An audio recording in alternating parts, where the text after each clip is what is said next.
In the sky, it's a bird, it's a plane. Flying high, I emerge through the flames. Have no fear, I'm here, so stand back. Melanin activate, the name is super black. In the sky, it's a bird, it's a plane. Flying high, I emerge through the flames. Have no fear, I'm here, so stand back. Melanin activate, the name is super black. Imagine that, a future that's super black. Long as your skin brown, your superpowers intact. What would your powers be? Just hope it ain't super whack. Spatial manipulation, create a portal that's black. Maybe just super speed, time travel to run it back. Or cheat manipulation to keep my spirit intact. As I encounter evils the world face, demons the world makes, I'm needed the world at stake. Rest in peace to Chadwick, they killed all the Black Panthers. Told us white lies, I still marvel at black answers. Suits in DC, pray it lead to a civil war. It ain't no Justice League, what's the need to be civil for? Propelled like the juggernaut, there ain't no stopping this. The world in grave danger, who can stop the apocalypse? They killed all the heroes, the new ones don't really care. But if you need me, put your fist up in the air. Yeah, in the sky, it's a bird, it's a plane. Flying high, I emerge through the flames. Have no fear, I'm here, so stand back. Melanin activate, the name is super black. In the sky, it's a bird, it's a plane. Flying high, I emerge through the flames. Have no fear, I'm here, so stand back. Melanin activate, the name is super black. Hey everybody, we are back. Season 11, we are here. Blerd's Eye View is in effect. Does it seem like we actually took a break? Because we were damn so busy. We had been making moves. We've been all over the place, and we've been seeing people shaking hands and kissing babies, and not shaking babies and kissing hands. But we're gonna start this thing off with I see Lady Mandalore's face already. She's like, man, that's about right. So we're gonna start this off with Lady Mandalore. What's going on? Hi, welcome back. I'm exhausted. Yeah. I didn't realize. I'm looking. I'm like, oh man, we're back already. Okay. Yeah. It couple of weeks, but in those couple of weeks, we have been some busy bees. We've been seeing them all. Man, look. Chestnut checkers, baby. Chestnut checkers, exactly. The grill, the horrors in the building. What it do? Sister. I'm living vicariously through all of y'all going to these cons. Look, let's go. I want to hear about it. We've been on the tear. We got our very own cinematic assassin in the building. William. Listen. Two things, real quick. One, I'm not home, but don't think I'm sleeping on my collectible game ever. I stay with that heat. And secondly, I definitely thought you said we was shaking ass and kissing babies. I was like, who was doing that? Wait a minute, what did I miss? Talk to Lainey and talk. Well, I mean, one of us took care of the other. I'm gonna tell you, I wasn't nothing with no babies. And on that, see every time we got Black Spartan in the building. I will. I have no words.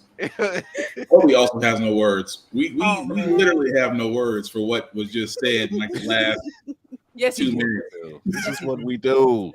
The people, so Spartan covered the kids and babies. Hi, Thermy. The people are in the building. What's going on, Verb? We also have our very own Navy Montel. Baby Navy Montel.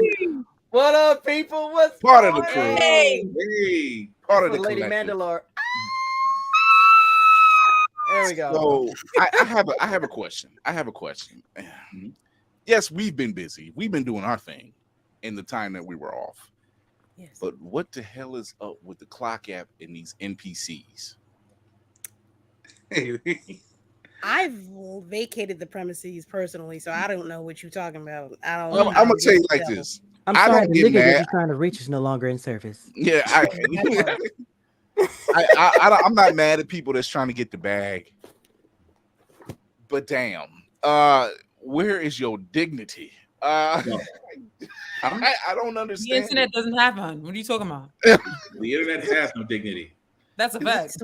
Does not compute. I'm mad at Shouldn't you be able to spell dignity? I mean, just without the D-I-G-N-I-T-Y. Nitty. Oh, light skin French. You can pass the letter D without joking and chuckle. I know light skin about French nothing. joint. Her thing is it's. I mean, listen, it's all weird, but like she looks like an NPC. I'm offended by the people that like jumped on the trend and like don't move like an NPC for real. I like see you don't even appreciate the craft. What's up, T? What's good, baby? What's good, son? All right. That's Jasmine. that video I was at. I was like, nope. This is not my internet. Nope. I'm gonna try it. I look. Don't. Are you going to bed? Oh, we've got. Bro, we can't talk about the road stories. All I asked here was for pictures. You kept the road stories to yourself. I just asked for pictures. It's let's put it like this. I've opened up the clock app and I've just scrolled and I'm like, what the hell? I'm like, what the hell? Oh my god. Oh wait, I'm no, out. I still have. I'm out. I still got the clock. Like, I still got I'm the out. clock. I forgot. Yeah, no. I know. Oh, what is it? Oh my god, the ones with the or some is that what it is? Literally doing the Yeah. Oh yeah. Yeah. That sounds like coming off of anesthesia. That's what that sounds like. I asked my fiance about that when I said, "What is This is about to get me here. It's crazy. I'm just like, please don't let none of my people show up. Please don't let none of my people show up. Now you saw NPC Miles though. Gonna be one. You know what? I seen the NPC Miles. That was funny. That was funny because he was. So it was a gentleman on there. He was doing Miles Morales, but he was doing the NPC thing. He was like, I guess, on an elevator or something. And yeah, it's some dude. It's some dude. And you get somebody off camera said something to the effect of like, "Yo, don't do that," or whatever. He told him, "Don't stoop that low." Yeah. Miles went straight hood. Yeah. In a matter of seconds, and it was that was. Carol, what borough is he from? He was like, No, that's Brooklyn. That's via Brooklyn. Like he's in the suburbs now, but that's via Brooklyn. Cosplay ended. It did. He was just like, "Let me be a nerd in peace." He was like, "Let me be a nerd in peace." I'm like, "Yo, okay." Nah, that's Brooklyn because he said, "Let me be a nerd in peace." If it was the Bronx, I'd be like, "Listen, motherfucker, I know there would have been a lot more. It would have been a lot more." Okay. That was the bright spot of all of that. Other than that, everything else I've seen like it was some guy, he painted himself green. Thank you for the glizzy. Thank you for the glizzy. I'm like, dude, why do you have a baby bonnet on your head and you're painted green? Absolutely. None of this is making sense right now. I never get that image out of my head. To me. That's what I heard. There are some things I just stay away from. That's why the beard is still white. Maybe at this rate, my hair is gonna join your beard at this rate. My friend, we shall start a fraternity. Yes. With the silver hair. It was. I'm like, this is what the like the bird is now the X. Right. We have NPCs running the clock app. I still got the bird. I refuse to update. I do not have my automatically updated. I didn't even know it updated, so I just saw an X. I'm like, what the hell is that? Yeah. I have the clock app, and This is not Pornhub. This is not X video. It does look like oh my gosh! And how would you guys know what porn for? It just look like a random porn app that's on your phone. Don't make that Pornhub. Hey, Word will let us know more. I don't know what. Don't even mention Pornhub. I can't even watch it in Virginia, so forget it. Wait. When you say it like that, you sound like there's some kind of law involved. Yeah, you didn't hear. Okay, so let me write this down real quick. Enlighten us. Most of these sites, adult sites, supposed to have this age verification system in place. Well, Virginia says we can't decide on what we're going to do. So here's what: everybody in Virginia, you can't watch Pornhub. As soon as you go to the site, they took one of the actresses and said, "I'm sorry, you fools, you will not be able to put off right now." Good night. Virginia going to succeed from the union again. Well, let me jump off, go back to Indiana, so I ain't got to worry about that.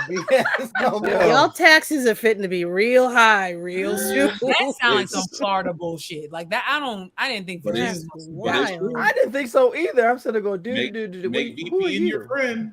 VPN is your best friend. I already got it, and I'm watching Doctor Who from the UK. So yes, it's definitely been a busy. It's been a busy couple of weeks. As if you were living under a rock, the writers and the actors are still on strike, which has pushed. And we've said it before. Everything's indefinite now. Everything. And if you thought that Miles Morales, that third installment, was the wait, you're really gonna wait now. Oh yeah, now's the time to start watching the anime, y'all. That's all I gotta say. Just start watching anime. So there was this thing that we called comics and anime and cartoons and YouTube. You can watch stuff. Going outside. Like just go outside. Just get some sun. Touch grass. Touch the grass. It's nice. I watch it all outside. Then how about that? Not on God's hot Lady, my dog. Let's go. Oh my God. So it's definitely, it's funny watching the news unfold about this whole thing with the strike and watching people say, oh, look at this. Like, what's the latest movie they just dropped? Oh, Haunted Mansion. Haunted Mansion dropped last week. Listen. Didn't even know. So I didn't try it. They're throwing everything at the wall now. Yeah, and they're saying, "Oh, it didn't make this much money." I said, "Well, yeah, when you don't promote it, yeah, you got a movie that's based off a Disney ride, which is it's a haunted type of thing. You would expect that to be in October, right? Yeah, fair enough. That's one thing. Push that back to October. You might fare better. No, you got a nice cast. You might fare better. Two, there's no promotion. The actors can't promote it." None. All you're banking off of at this point are trailers, and those are far and in between. And maybe influencers. Maybe. Yeah. So it's just kind of crazy. Yeah, it's crazy that they're like, oh, what do we do? Get up. Welcome to the desert. This is what we've dealt with this before, Stop worrying about that $80 million golden parachute that you're trying to keep in your pocket, and let's get it out to the people so they can maybe make you more money, and they get paid, and they won't have to worry about being put out on the street and have to worry about losing all their benefits. It drives me nuts. And have them say, "Well, I'm all for the good." I'm gonna punch you in your good. How about that? And you know what? Speaking of which, because Nate Montel was able to go out west to go to San Diego Comic-Con, and he hooked up with our very own Tracy Carr. It's Blerd's Eye View West out that way. Oh my gosh, she's so adorable and she's so short. It's like, oh my gosh. I'm sorry, because Kilala, I have you on one side, I have Tracy on the other side. Guess what? I am complete. That sounded so dirty. That sounded like that wasn't Master Roshi in real life. Just short of the nosebleed. I think. That's not what he meant. He was just telling how it sounds. No, but it's definitely been a quiet stage for films, for television, you name it. You getting some spurts of information that comes out, like Ryan Reynolds is going to be doing the Biker Mice from Mars. Looking forward to that.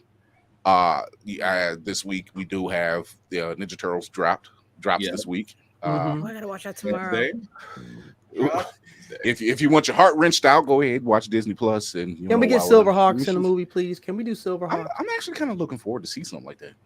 I would love to see Silverhawks. Or Mask. Why is it those cartoons from the 80s had great soundtracks? Cocaine. And steak and cocaine has made a comeback. I had to be cured to the point to that one. Mean synthesizer. They was You already know those cartoons back then they were animated in Japan. That was early anime, and a lot of people still think they're cartoons. No, the crispness, the sharpness of the animation, the detail. Right. Ain't nobody named Tom over here animating that. Okay. Look, I can still and Tanahashi out there doing the damn thing. I can still see Silverhawks intro and the way, like you said, Montel, that crispness of when they like flying through the air and everything and transform. You're just like, yo, this looks and it's just the intro and the outros. It's never the actual show. It's just the intros and the outros. Yeah, it's just because look, even in the 90s, look at X-Men. Look at X-Men 97. Chris. That intro and outro, flawless. No. The animation isn't horrible, but you know it doesn't match. That man was going. That intro. Whoever composed the X-Men was going for a Grammy. Let's just be honest. Because like that time when you see Wolverine unsheath his claws, you see that bright light. You see that arc, yeah. You hear the shit. You're just like, actually kind of raw. Oh, by the way, Marvel, y'all gotta stop playing Scott Summers at this point. I've had a newfound respect for this man. What happened now? Time out. So here's the thing. Are you talking about the Hellfire Gala, or are you talking about the one you showed in the? Or you talking about the one you showed in the group? Both. Because here's the thing. Yeah, no, they hitting them from all sides, man. Scott, I get it. X-Men 97 made Scott Summers a bit of a chump. Mm-hmm. He's not really like that. Stick in the mud. Yeah, you mean stick in the mud, always crying for Jean, whatever. Even that little Marvel stop animation they did, it was just like, man, they really played this dude. Mm-hmm. Scott really do be for the smoke. Oh, facts. Angel, he got a little bit of that Phoenix Nana. He's been all over. Yeah, he be when it's time to go to war, he do be on it. Now he just like, you know what you not gonna do is cross this threshold. He did earn Wolverine's respect when he blew away half the planet, but right, you know, like maybe I should talk nicer to this dude. Just once a week. It's Jean's his kryptonite. That's it. Other than that, like, because you kept trying to figure out, like, how is it your son is such a badass? And that's where he gets it from. Because you are a bit of a badass, you know. So he just has Vegeta moments. You know, when Jean gets struck down, that's the only time he snaps. Yeah. I do like shout out to Black Nerd Problems. Oh my god, he's funny. That man is funny. Wild. I've seen his stuff. I would love to chat with him. The conversations between Storm and Scott are hilarious because it's just like, it's almost like Storm says, you're not exactly invited to the barbecue, but you're damn close because you know not to touch my hair. You know, it's one of those type of things. You're right at the gate. You're right at the gate. We'll give you the combo in a little while. Don't mess up. Just don't mess up. He checks with her. You know, it's like they always like he checks with her. You this close to a take home plate. Don't mess up. You want it paper or foam? We'll give you that choice. Right. Paper or foam. So yeah, y'all stop. Really, Marvel, y'all need to stop doing the mutants so dirty. Jesus. Yo, can I? Chris, that was paradise. Yeah. All they had to worry about was Mr. Sinister. Good Lord. Yeah. Now no more Hellfire Gala. No more. What happened? That was Order 66 is what that was. It was what did I miss? Oh wait, what is it? I saw about the Orichis or something like that. Yeah. Orcus and Nimrod. Orcus, Nimrod, Dr. Stasis, and Moira. Yeah. It was wait, what's going on with Moira? I thought her. Okay, I need to catch she up. flipped. She flipped. She did. Back. She did straight gymnastics. Trust me. Yeah. Damn. Yeah. But her and Xavier were like in it to win it. Like I what had happened? to Moira McTaggart, and then she just went. Oh, okay. She now you're went left. sharing. They had a full on monologue. Like, you know, they told Professor X, "Look, I have taken everything you've built and destroyed it. I have led you. I have forced you to lead your children to destruction, only to sit there and watch you watch." I was like, that's a certain level of hatred. Middle name is I got a straight razor and a mirror for you. That's what that sounds like. That's a night. like literally reading that issue where she just turns and you're just like, damn. Ooh. Really? Mm-hmm. And I was Charles, what's your middle name? Uatu? Right. See Charles break, to see him break and say, "I have failed my children." I'm like, you literally destroyed the telepath. Yep. In a matter of 10 pages. Yeah. I mean, he's been fucking up for a while now. I mean, he been messing up for a while now. Come on, now. Xavier. He been on some. That's why that's why everything's been turning towards Cyclops. It's just Cyclops, he. But and to be fair, Cyclops was a bit of a douche in AVX. Yes, he was. He was. Oh my gosh, he had a master class. I read that. He what was a douche the actual hell is wrong with you? You touched Phoenix and you're acting like this. but AVX was fun. What happened? The fact that he disrespects Captain America the way he did. Yeah, he's like, we don't wait to avenge our people. I'm like, could that be? Yo, what the level of my God, what's going on? God, what is going on? When he said that, and I was like, damn, Cap. He's not wrong. How did Falcon say it? He was like, he's disrespectful, but he's not wrong. Right. He's not lying, but he's right. And he's not even loud and wrong. He's quiet and right. Like that's painful. Yeah. What makes so bad is Magneto's words afterwards. Like they kind of went back and reflected on his words, where he sat there and said the greatest threat to the X-Men is Professor Charles Xavier himself. And I was like, I hate the foreshadowing on this. But it was true anyway from the beginning. You saw Charles in his failings. He was trying to like, my children, we're ushering, we're gonna do the right thing. I'm going, bro, they're getting the shit beat out of them at every turn. Let's put this tree house down here in Central Park and let at least with them. You know what? No. Right. At least the chief from the Doom Patrol did some shit. What is up with you? Right. Oh. Let's not do this again, Charles. Omnipotent. Damn, Navy, that you have to say that. Sorry, that man had crazy Janie. He was dealing with it. Robot man, negative woman. Come on now, let's go. Charles got everybody sitting there going, my children, we must go forth and show humanity. It's safe to human. I know somewhere. I know Aurora somewhere was like, you know what? Not everybody needs to be saved. That's fact. I'm gonna take my black ass. I'm gonna stay right on Mars, and if I'm not gonna go to Mars, I'm gonna go see T'Challa for a little something, and then come on back. Let me see what Dr. Manhattan's up to. Yo, Doc, want to be on the moon? Come on. And although speaking of Storm, I was always one to ship her and Black Panther, but seeing her progression. I just hated the way they wrote them. They're a power couple. Yeah. Make them the power couple. But they never did that to him. You know, they always nerfed her or they nerfed him, and it was crazy. Ta-Nehisi Coates was the only one who got it as close as he did. And even then, they had restraints on him on how he wanted the characters portrayed, which was stupid. God forbid you have a powerful black couple in a nationally recognized comic. Showing up some of your stronger characters. That story arc where T'Challa, you know, he's out in deep space and he loses his memory and everything else, but he gains it back, and he's going against.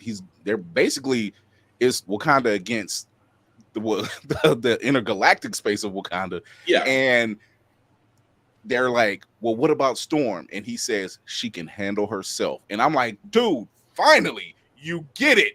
You don't have to be there all the time. And she's shown like her middle name ain't Jean.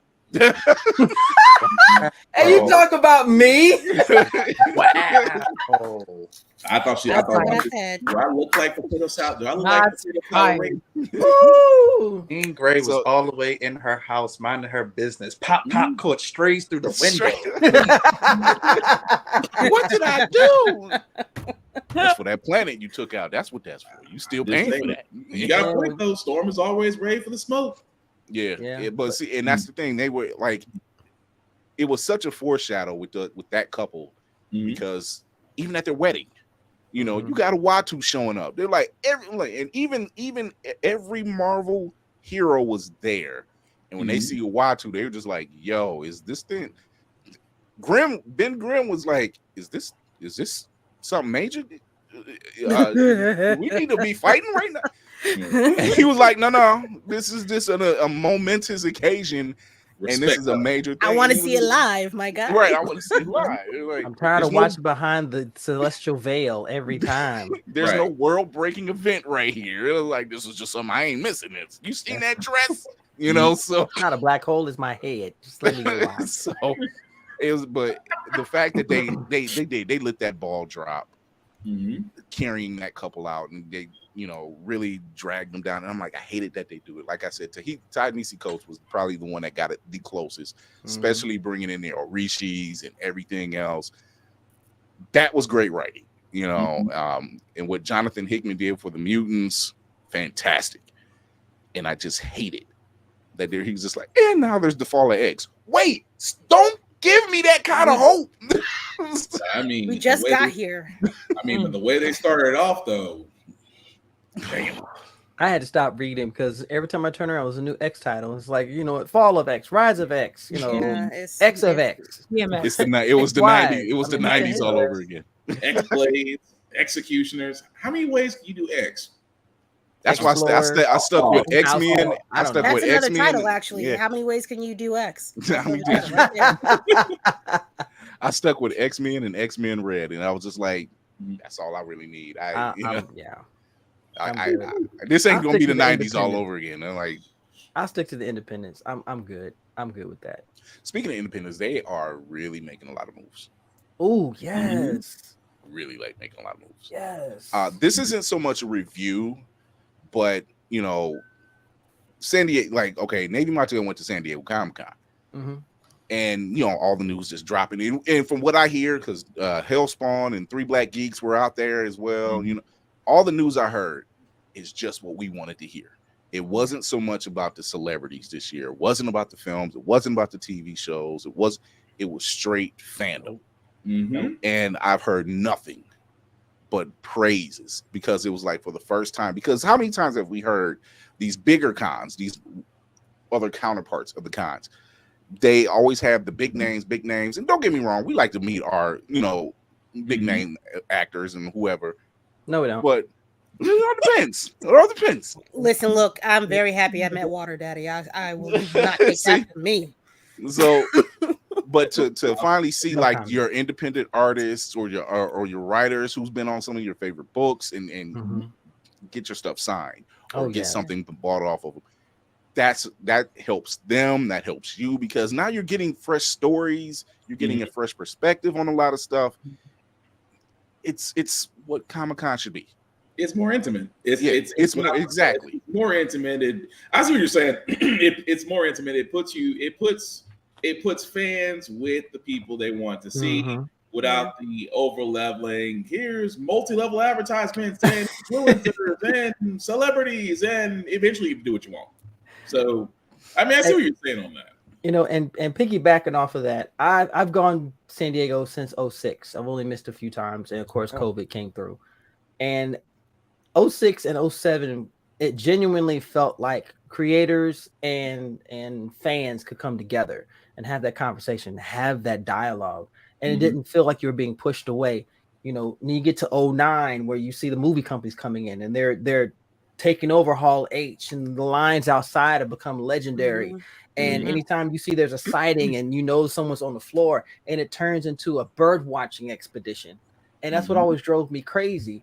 This year, it felt more like it did from 2006, because, and a lot of people didn't know this, with the strike going on, a lot of the celebrities and people on specific projects couldn't do panels. They had professional badges and they were walking around the floor. It was so dope. When I saw Frankie, and I'm sitting there talking to Frankie, and said, I didn't even realize it was Nicholas Draper until he said, "Hi, my name is Nicholas." I was like, "Wait, Nicholas Draper?" He says, "Yeah." I went, "Oh my God." And we stood there for a good 30 minutes talking about his mindset with writing Static and what he's trying to do and everything. Right. You know, meeting Rodney Barnes, who, mark my words, Monarch is going to be the next motherfucking project out there, because this comic is phenomenal next to Philadelphia.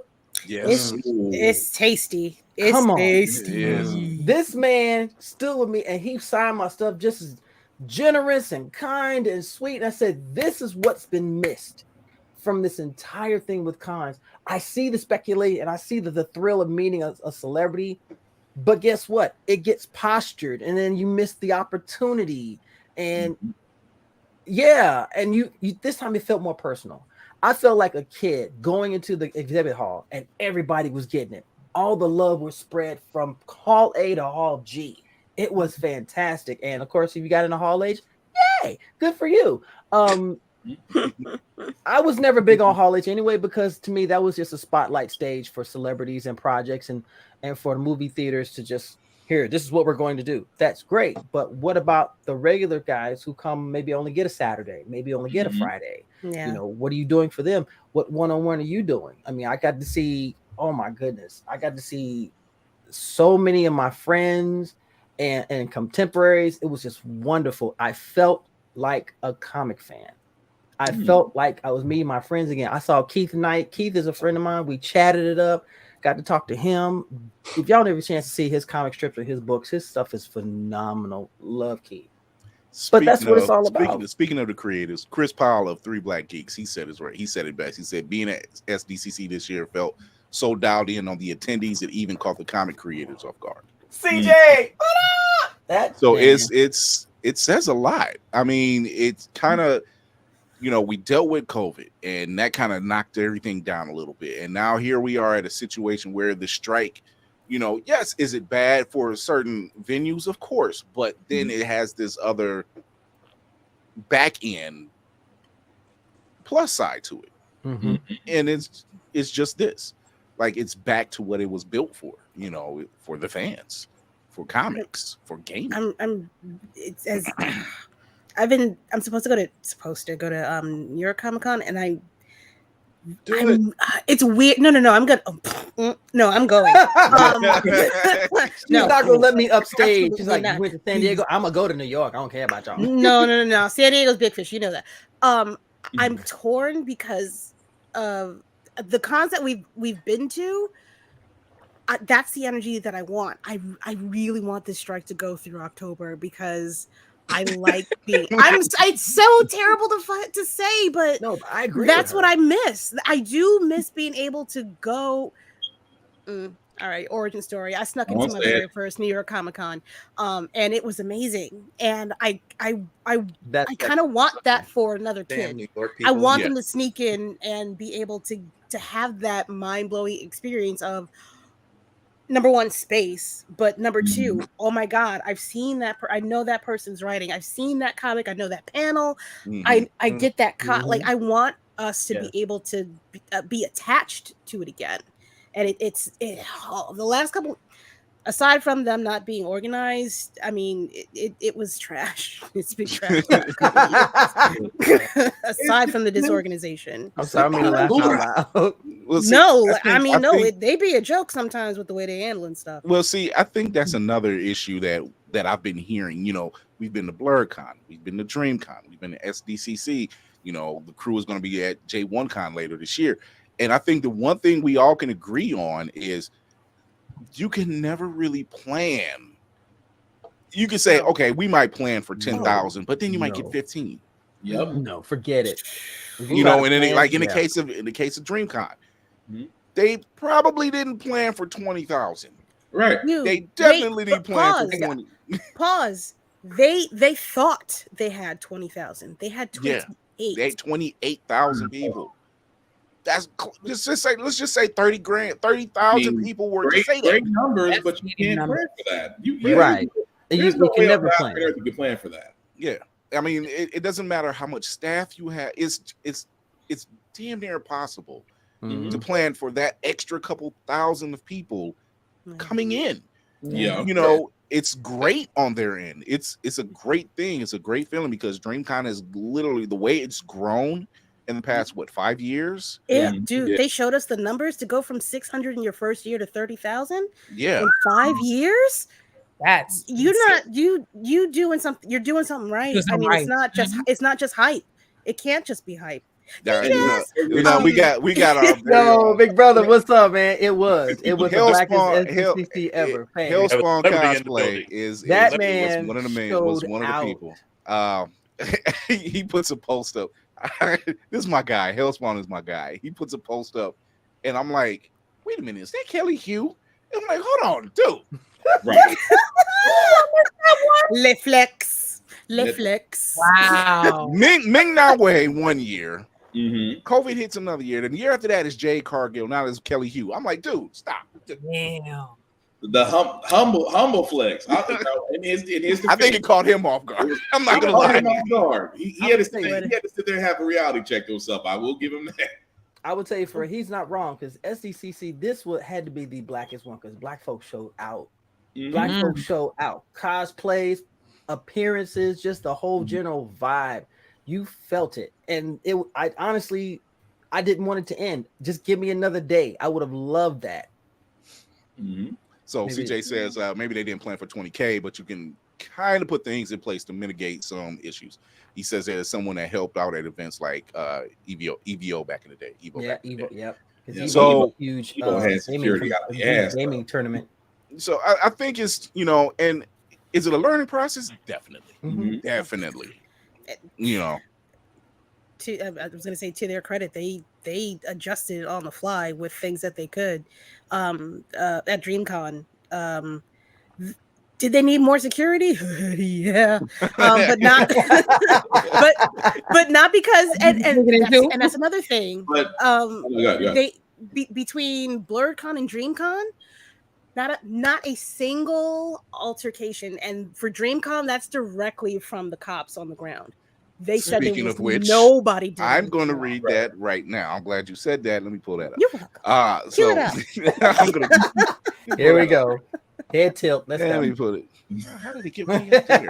See, I gotta dump some of these pictures. I swear to God. So I can't. This is from the results of Dreamcon. The Hilton police officer said that this was the biggest event held at their hotel, and said that all the blacks came together with no fighting, no drama. I know what lady, let him talk. That's how he said it. With no drama, and it was as if it will be all over TV. He then said this should hit TV and let everyone know that we can come together positively, and not break down stuff. I agree. Great job, RDC. He says also they kept a count, and there were 28,418 people there. That's I know. It's a big number. That's a big number. That's what I said. The same thing when I got there. Yeah, we all. Like, wait, what? It's Texas. That's a step above what they could be saying. Them blacks came together. I am not usually against them in their cosplays. But I will say I didn't know so many niggas could come together. Had all those costume That's colors what they come mean down about there them and and had a their good time. costume play that be getting me all kind of ruffled. I don't understand that at all. Baby, so our very own Tafari says, plus they had to move. I never thought I'd see Starfire the way I saw her through that. I saw Baby. different way. I had to go back and go tell the wife. I said, "No, what? Maybe you need to try a cat skin suit every now and then." Yo, fact. Change your life. Yo, T, fact. So our very own Tafari says, plus they had to move 3 venues in 5 years. Learning a new space on the fly ain't easy, and I need BlerdCon to be shown that same grace. Exactly. If and when they move, if you're that upset, fill out a feedback card. That part. One of the great things about being in the position I am, I've been a part of BlerdCon since day one. Next year is our last contracted year at the Hyatt. Okay, so I thought it was this year, but okay. No, next year. And we are looking for another venue. But like he said, people got to understand, shifting from one venue to another, that is a challenge in itself. And still be able to provide and fooding and everything. The logistics of that are going to be ridiculous. And I was curious as to how RDC was going to adjust to having a venue suited for the type of convention that they have. And I'm pleased that it worked out because I've heard nothing but good things about it. Mm-hmm. I like it. Yeah. I mean, and talking to BlerdCon, this is my second year. I've always followed everybody that's gone there and everything else. This is how I met a lot of people. And yes, it was hot last year. This year, I don't know. It was like greenhouse effect, but heat aside, I had a blast. Yeah. I just love seeing so many people, so many black people. That's the thing I enjoy watching. I was living vicariously. You said it, Demetrius. You said it. Yeah, standing against BlerdCon is comedy and obvious. Yep. Yeah. So it really is. It's just you have to show them the same great. We know people. We know con chairs personally. This shit ain't easy.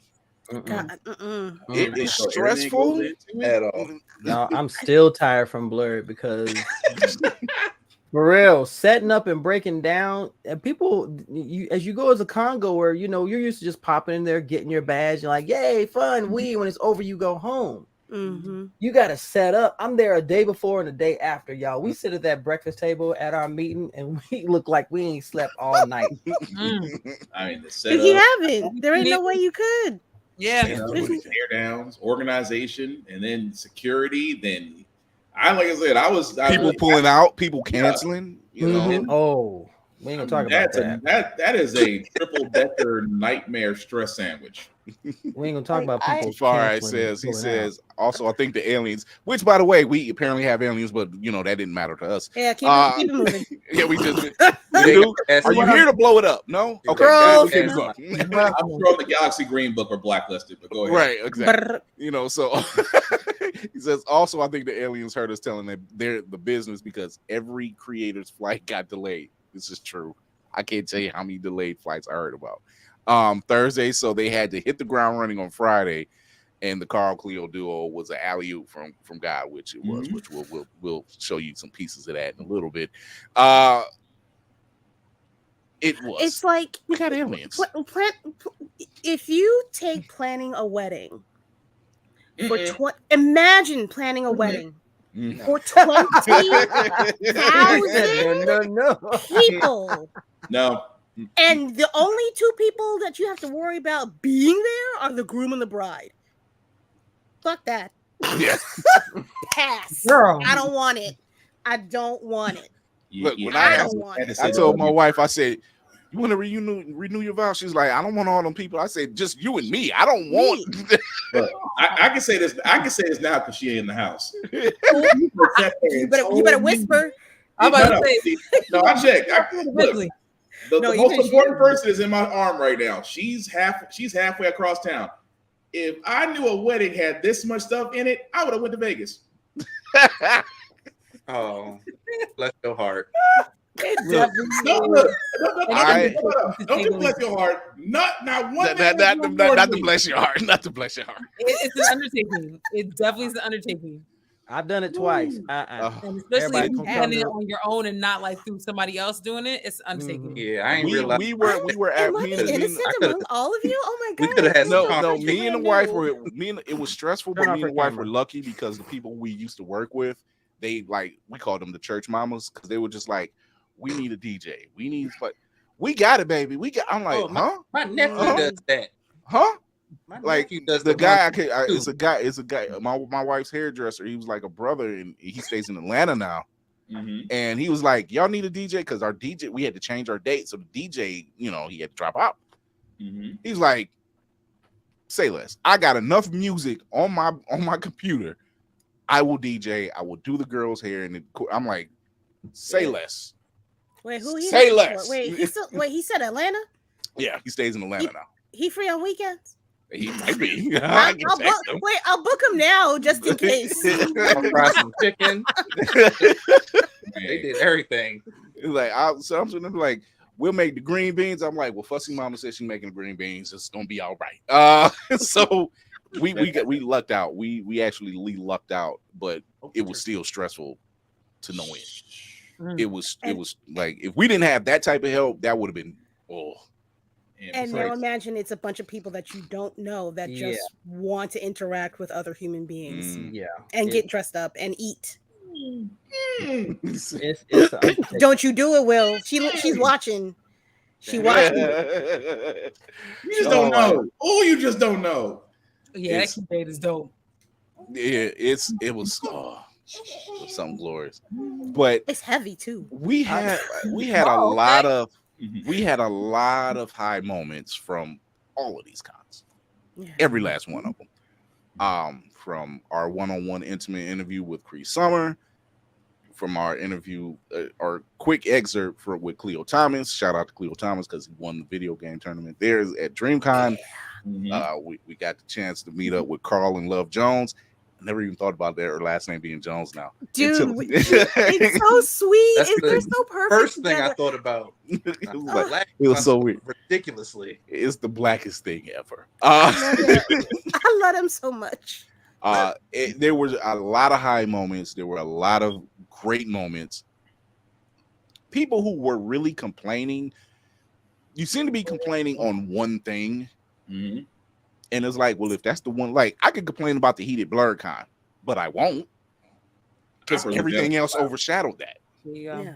I really think that was that one woman, that one person that was complaining. I'm like, about Sumbros, like, yeah. Girl, Sumbros. Sumbro, no offense, no shade on Sumbros, but of all the things that are going on at that con, Sumbros is what you gonna lie on the sword for. She traveled several states. She went just for that because what y'all was doing, y'all seemed like y'all was having it up. Right. So I don't understand why she was just so laser focused on one thing. It was like, oh, the con was whack. I mean, throw the whole thing. And that's the one thing we can't afford to do is like, Hellspawn and myself. If you go to Blerd and Powerful, if you go to blerdsiview.org, we have a listing of black-owned cons that need to be seen, that need to be have lights shown on them. Fact. And the list is currently growing. Yep. Thank God. So it's good. Like thank God. It's putting a spotlight on those cons and it's getting it out there. So yeah, it's a it may not be San Diego or NYC or it may not be Blerd, but these are cons that are small, might be smaller events, might be events. J1 Con is one of those events. 11 years strong this November. Jason been killing it. That man is a hustler's hustler. Let me tell you, running that bad boy, and it's got such a strong reputation. So that says something about organizational skills. So those people that say black folk can't run conventions, I'm gonna keep my comments to myself. If it's to be done, black folk kick rocks barefoot. That's all. As magical as we are, you just gave us a spot. We give you a feast. Right. That part. That part. How many times people say, I don't think the Fae theme is going to work out for BlerdCon because, boy, we had wizards, we had Fae, we had it all rolling up in there. Everybody looked good. See, that's the thing. It's just like the whole thing is just opportunity, location, and people coming together. If you have all three of those things, magical shit happens. That part. And it did. It did. And we're going to start. We're going to go to commercial break, but we're going to start with BlerdCon because we manifested something as a collective. And boy, did it play in our favor in a way we didn't expect. Chris, if you smile any bigger, the camera's going to explode, bro. I'm telling you right now. This camera can handle it. Or Kira. This camera can handle it. Kira got it there too. Kira got the Miss America smile going. Just look, that part. So just for starters, we always go to these things and we go in support of our other mutuals and creators, basically family. Yeah. And I went to Montel's panel, because I'm like, cool, I got time. I'm gonna hit Montel's panel. I sit up front. He comes up to me. He says, "I'm letting you know, I'm calling you up," and I'm like, "Okay." I'm just like, okay. Wasn't expecting it, but all right. And that's why my panel is the way it is. Come on now. I'm always unexpected, but people want to come and be a part of the conversation, and what you do is relevant. What the and relevant. I can't remember. I said something and the lights went out, and I was just like, somebody's. So I must have revealed a secret. Don't know what it was. Yeah, the lights went out in the room twice. It's like, what is that? But I got a voice like Morgan Freeman, so I guess I'm speaking like God. So I spoke anyway. And in the frame was not able to handle all the I black. cannot believe you're going to sit there and say that the voice of God caused the lights to go out. I wish you were there. Oh my gosh, I wish you were there. It was a moment. I can't remember, and it was the same room because that was our room later for our panel. Mm-hmm. It was the same room, and Nix was in on that one. And it was a switch, I guess, that he was up against and he didn't know. And if you've ever seen that Homer Simpson gif where he's kind of going back into the bushes, that's what Nix did. He was just like, I don't know. I doubt he did it on purpose. I'm sure he didn't. But it's like he came in for support. He was checking us out, and next thing you know, I'm like, all right. Fade to the back. But it was one of those things that we had a blast, and we actually aired it last week. Yeah, last week. Mm-hmm. And it has he was here. He is. Tafari is in the building. Hey, what up, man? What's up? Famous. Yes, our very own gosh, media and show handler, talent handler, and all that great stuff. The tornado be a show with your name on it called The Handler. You know, audience handler. He was getting them together, boy. I was just like, oh, this feels good to allow somebody else to handle the other stuff that I can't do right now. It's felt good. Safari went through Dreamcon like I went through Burger King. Just damn. Like, get off. Go take Kobe. You're done. Goodbye. Oh my god. Ladies and gentlemen, shots fired. No, but there was moments at BlerdCon that really stood out for us. One of our very own Logan, who's Blerd's Eye Mini, I guess. Baby Blerd's Eye.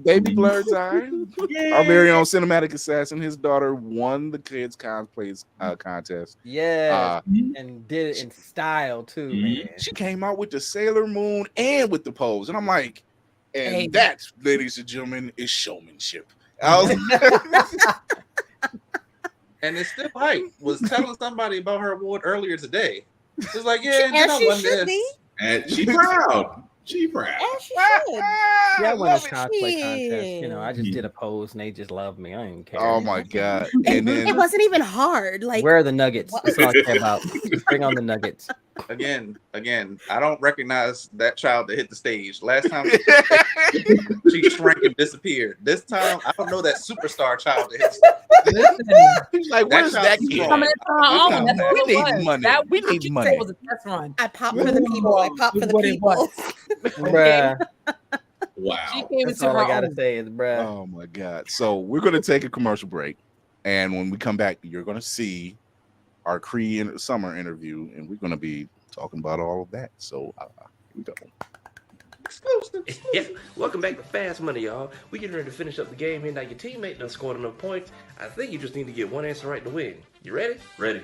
Okay, name a podcast. Blerd's Eye View. Who should have won that Oscar? Angela Bassett. Who did win the Oscar? Don't give a damn. Name a cartoon. Ed, Edd n Eddy. Name a guest from question 1. Carl Jones. Alright, that did it. Congratulations, you won the game. Hellspawn cosplay. Now, we only need a one name. Hieroglyphics. You can stop now. Josh Evans. Chase Bowling. Josh Brown. Y'all cut the commercial. He gonna be on this for a while. Blerd's Eye View. Be sure to peep the podcast on all platforms, or stream every episode on Always Press Record TV. APR TV now downloadable on Amazon and Roku. APR TV, the power of podcasting in the palm of your hand. Get it today.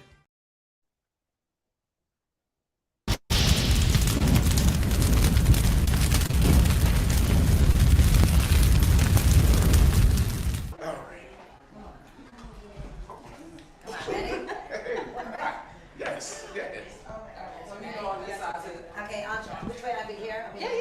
Kids next door. Hey. Battle stations. Got it. Yes. One time in my life. Calling this Steve.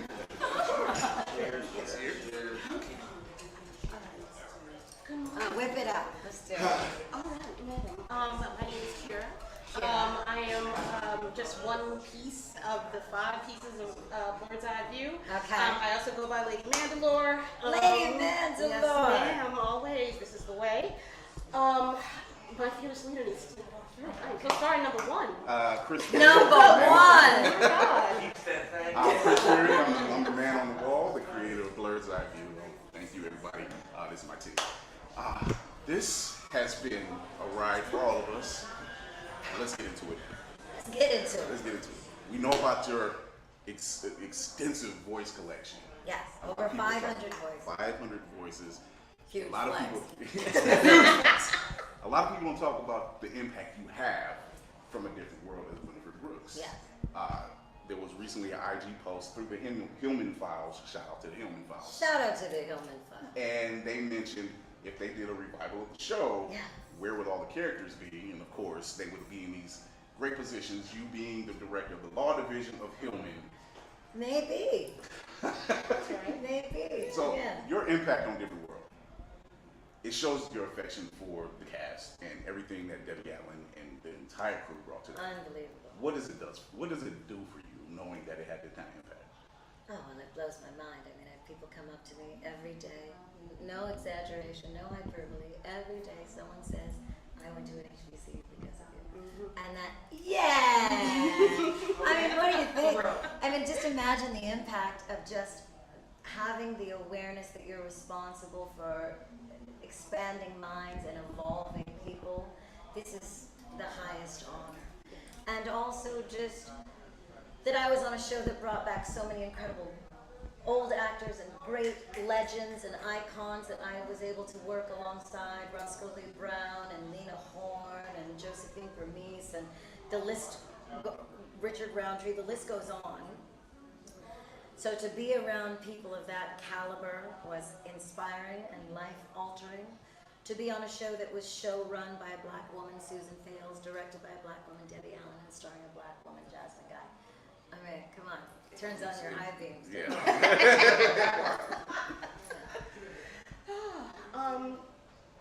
Because leading into my question, lovely. Okay. Because number 5.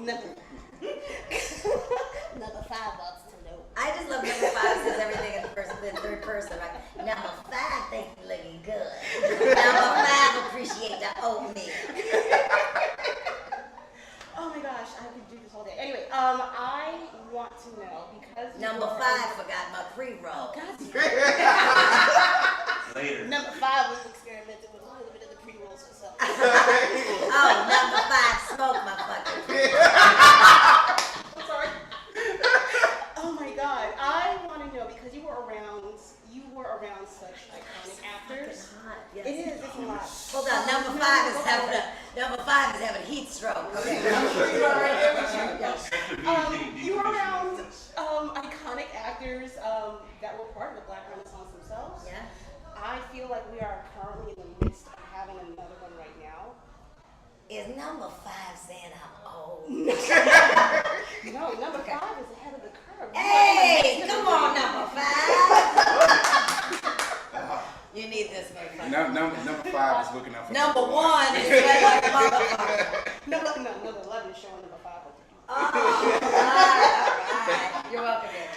Where do you think we should be focusing our forces when it comes to sustaining this renaissance, to keep this going, to make sure that we have longevity past just this energy? We all have these talented people, people that are actually standing up for themselves and not backing down at the moment in media and entertainment.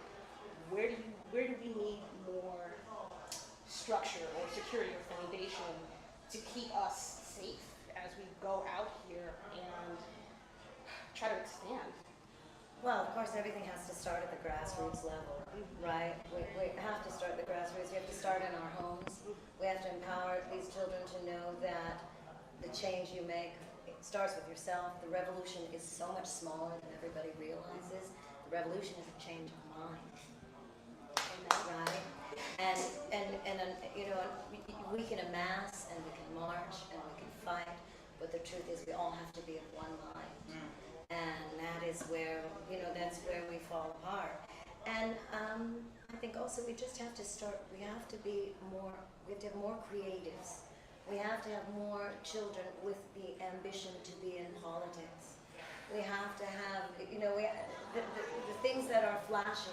We have to change what shines so that it's appealing. Because, that's where it's at. Yeah. Sorry, I'm working towards that. Like that's my whole thing. Yeah. Room full of birds, which is A room full of birds. I mean, it's heaven. It is. It's heaven. That's my screaming. You just walk around this con and everybody understands. Yep. Right? You see this brother over here with elf ears, this chick over here with wings. You know what I mean? And you're just like, my people. Yes. My people. It's literally black barbecue. Yeah. It's our black barbecue. It's our black barbecue. Yeah. Oh my gosh. That's. Sorry, you just said everything can't that I'm hear like. This sounds all. No, it's good. Sounds like a drug. Absolutely fine. That's what my entire mindset has been towards and been building towards. So you say that it's very surreal. Yeah. Especially since you are the foundation of everything that has brought me to be here since Penny on the gadget. You are my goddess. You truly are no, seriously. You are from building Blerd's Eye View and seeing people like yourself and Phil Lamar and these works and saying you are part of a whole generation that no one realizes. I'm like, oh, we know her from there. I'm like, oh, you didn't watch Inspector Gadget. That's right. You weren't way there. back. So seeing you, here, like, honestly, you're the reason we decided we're doing this. We're coming here. I'm in full force. In full force, and I said we're doing Kids Next Door. It's like it's enough of us. We can pull this off. Yes, and you nailed it. So you nailed it. Thank you. You have a very interesting upbringing. Yes. And just sitting in on your interview yesterday, and I just said to him, like, I love you. Because you're so down to earth. Thank you. And you shoot from the hip. You don't hold back anything. I don't. It can be quite dangerous. We love it. We love dangerous. Nothing more dangerous. Yeah. I'm just on Twitter. Block. Block. By the way, fuck Twitter. Twice. Block. Okay. So, if someone was to play you, yes. And for poor motherfucker. Who would you pick coming up to play you in? My goddaughter. Zoe Kravitz. Absolutely. Yeah. She hit it. It's like right out the pocket. Okay. That's my baby. Like That's my baby. Well, we talked about actually because I'm writing a book about how I grew up when we talk about making it into a film. So when, who do you need? I'm getting my pre-rolls and I tell you what, pay the writers their due. We can get this on the roll. Hey, I am serious. Yes. Yes, I do. I am stuck for an absolute. I'm gobsmacked. I'm really stuck. I love it. I got her shook. I say this. Sorry. Blerd's Eye View would love to have you on a virtual podcast in the future. Okay. Because be my pleasure. I'd love to do. Yeah, Once you see what we do, you're just like, yeah, those guys get it. Okay, I'm in. Energy matches energy on the show. Okay, let's do it. All right, I'm sold. I will be reaching out to you. Okay. Thank you for retweeting all of our tweets. Yeah, my pleasure. Like, we're in a group chat, fangirl and all. Like, and you're like, this bitch retweeted me. It's like, we gotta get this shit. So, like, oh my God. We know that you have a lot of projects coming up. Yes. We talked about your past, your 500 life flex. I know you're there's no way to say which is your favorite, and I understand. Sophie's Choice. Yeah. Right? Yeah. I mean, I don't know. Penny will always be special because that's how I started my career. I hate to be so ghetto, but I love DeFoxy. I love DeFoxy. I mean, it's just the irreverent. I mean, she's a fucking mess. But I love DeFoxy. There's many ways to pay your rent.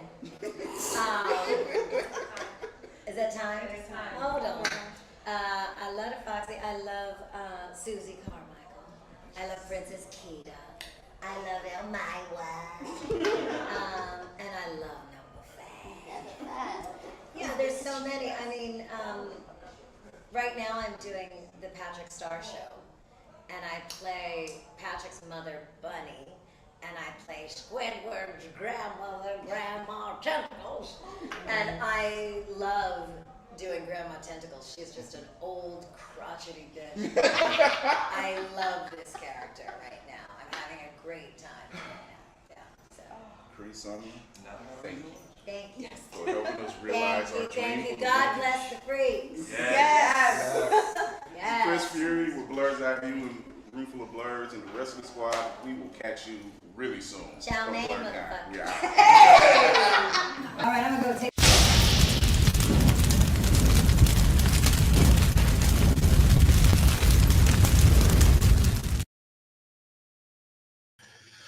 Whoo, that was a good one. I don't know. Here we are. There. It's drinking all the way around. It couldn't wait, could it? She hit the line. She's gonna hit the line. She's hit the line. It's a celebration. Celebration. Ladies and gentlemen, brownies. That is all. So for that one, thank you for that moment. I gotta give this. I did it, yeah. We're not children, girl. That made was a mess on the floor. No. Brownies. Kira has lost her balance already. Here, let me help you focus. Cinematography by Mayhem Media.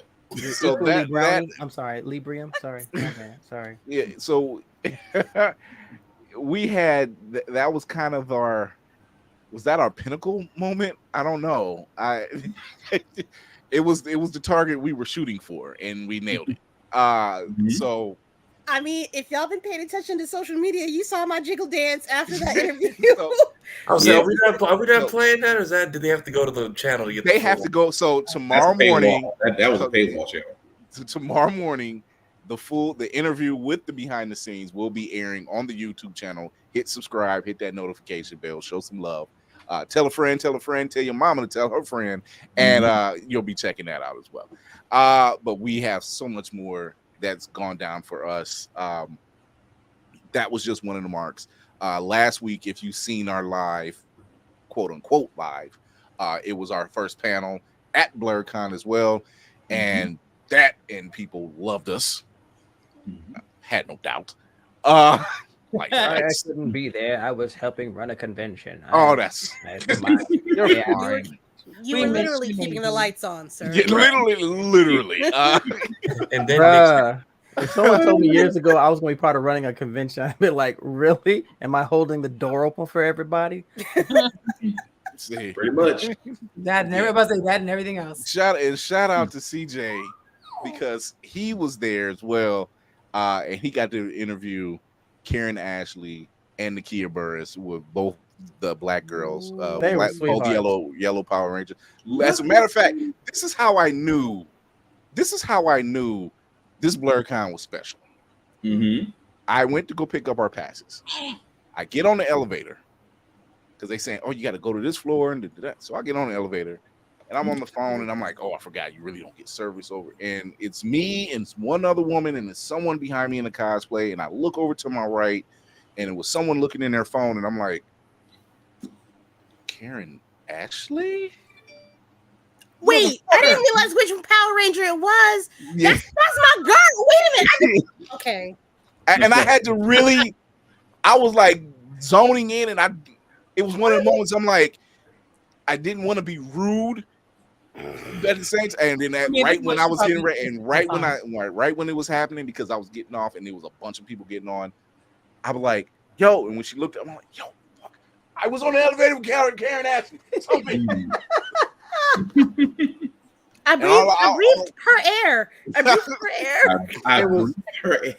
All I can say was breathe her air. Yeah, this is gonna be this con is gonna be different. And I wasn't wrong. It was Karenified air. That's what it was. It was Karenified. You know, because myself, I think it was several brothers that had a crush on Karen Ashley. It was funny because she came to San Diego and I knew she was over she had a table towards the back. So I go by, I'm walking right behind her and I look and I go, oh, so you following now from BlerdCon? She turns around and go, no, you following me. What is wrong with you? And we just talk to them. One of the most down to earth people ever meet, but she is a nut, y'all. Karen is an absolute nut. All in all, it was a fantastic time at BlerdCon. The thunderstorm was a foolish mess. That fooled everybody. I was just like, oh, dark clouds, downpour, might cool down. That was just Florida following. Sorry. Going one panel came back out. We were just like the lies. It's worse. Matter of fact, here's some more for you to think about. Right. Then it made everything stinky too. So that was our BlerdCon. What was so real quick, BlerdCon experience, Lady Mandalore. It was, first of all, that was my very first con out of town. Obi, it's fun. No, I was excited too, boo. I did the same thing. Right. I did the same thing. It was my first con out of town. It was my first Black con. I had no expectations. Not to say I had low expectations, but whenever I've gone to New York Comic Con, I always leave extra tense. I do not know why. I have no idea. That's my own issues, maybe. But BlerdCon was different. I have never felt more relaxed. I have never felt more. I felt like the white people do in this country. I did not have a care in this world. That is so true. That moment when Barack Obama first got inducted, and we were just like, we could breathe a little bit. You could breathe a little bit. It feels nice. Yeah. I like this. I like the way this feels. I need more of this. You had that. You had the Sam Cooke playing in your head, like everything will be all right. Yeah. All right. No, y'all stay over there. We good right here. No. Y'all good. Remember, y'all don't like us, right? Y'all don't like us in your business. Don't come over here. You don't want to sit at our table. Go get the fuck home. Bye. It was. I implore, despite the fact that we all know what happens when too many of us get into one room with the heat, I implore y'all to please come down to BlerdCon. It is a time. It is an experience to have, whether you are a Blerd or not. It's family. It's still family, and everybody is so welcoming, and it's unmatched in my mind. Yeah. Our Griot of Horror, Lainey. Party. This is my second BlerdCon. I've been to a couple of Comic Cons, NY Comic Cons, one Anime Con. I mean, I feel like Kira just really nailed everything I would have definitely said. I went there by myself last year, just me and my daughter, and I was like, oh my God. I was like, I just wish I had other people to hang out with. So like this year I did, you know what I'm saying? Met with y'all for like actually being in person. Then also brought my homegirl, Ayana, and her son, and her son's actually. It just was a blast. I didn't feel like the weird Black girl. You know what I'm saying? Matter of fact, last year was the first time me and Lainey actually met. I was at a booth, and she said Chris Fury, and I'm like, huh? I was so nervous. I'm like, please don't think I'm such a weirdo. Like, I know these people by TikTok or whatever, but I was like, I just wanted to say hello. That also helped me, and it was so weird because now she's part of the crew. It was so great. It's like, my daughter loves your show, and I'm like, oh God, which one did the baby watch? One's on IG when you would talk on IG. Okay.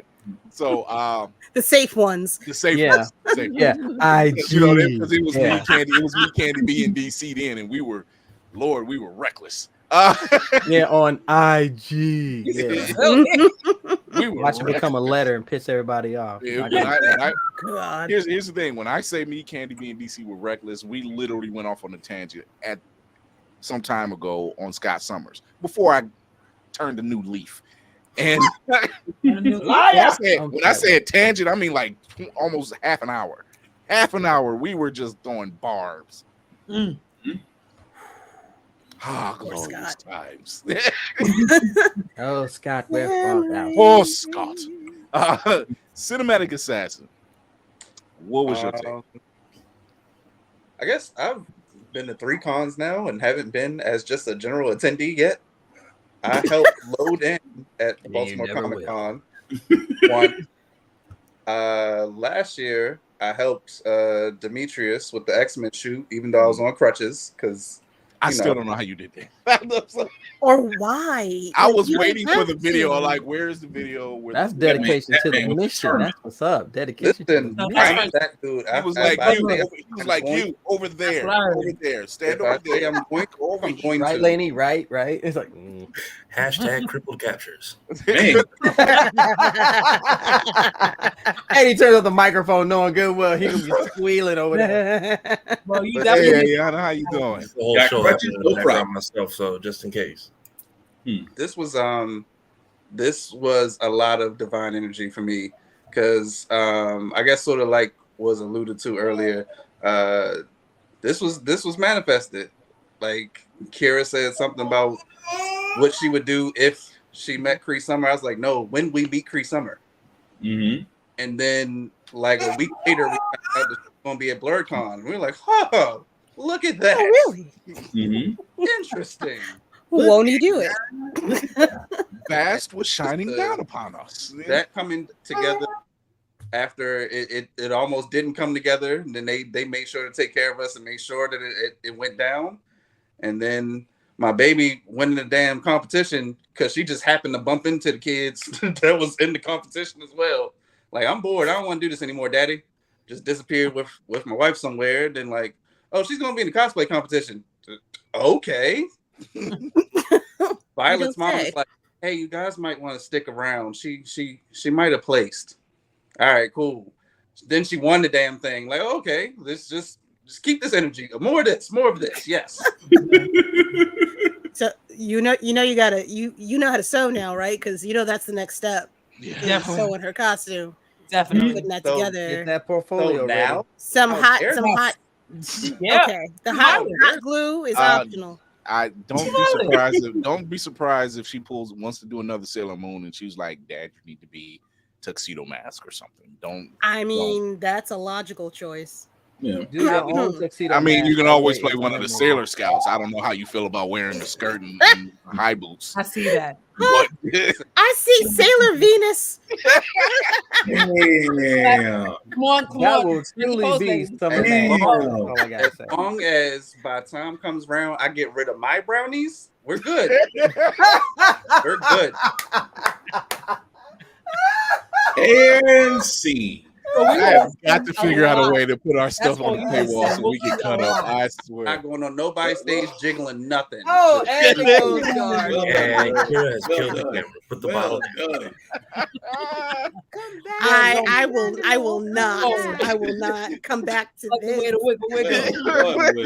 So maybe pull the Elmo voice on you now. Oh my God. Sirs, plural. Sir. At that time, we'll point out the fact that Brown is off.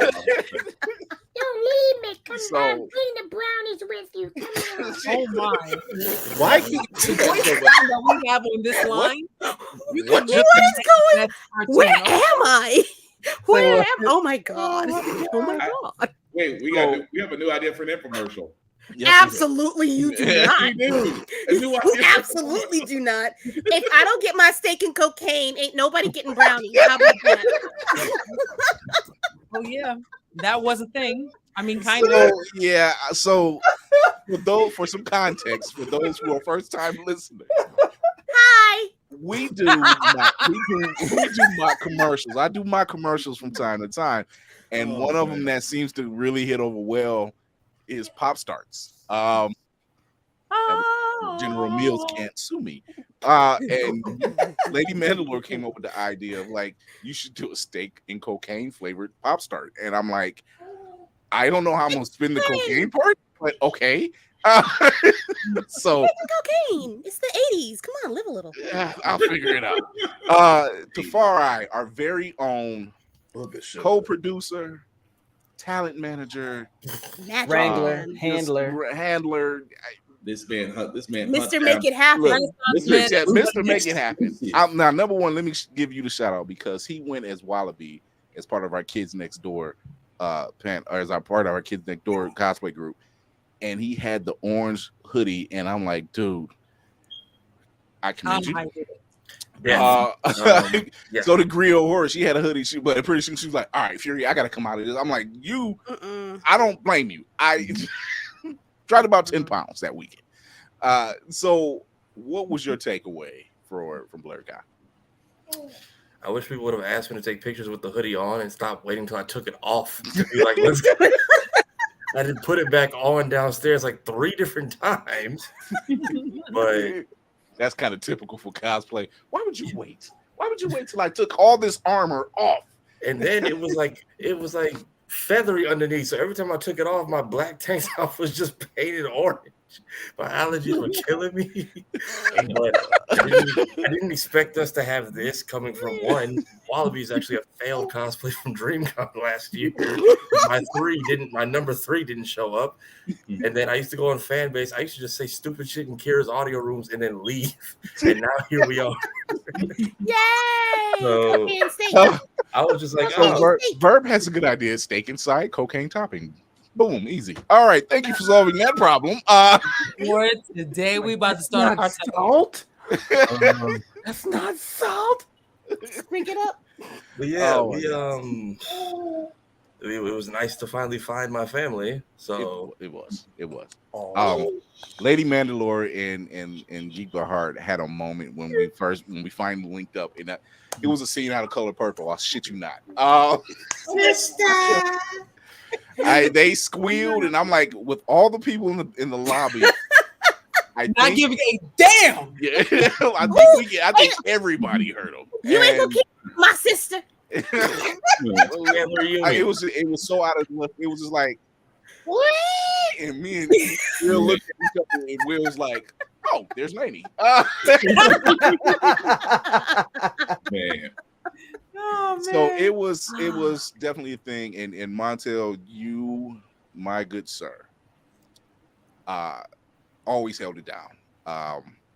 We, like Flex, we helped Cree Summer out that weekend as the weekend was closing out, and we helped her manager out, and she was trying to get stuff done, and I said, I know a guy run around here. Hey, Montel, got a question. He helped us. So, we got people in the pockets. We make things happen. We make things happen, man. Yeah. Oh God. Everybody's just in the right place at the right time. You hired this crew, shit getting done. I'm just saying.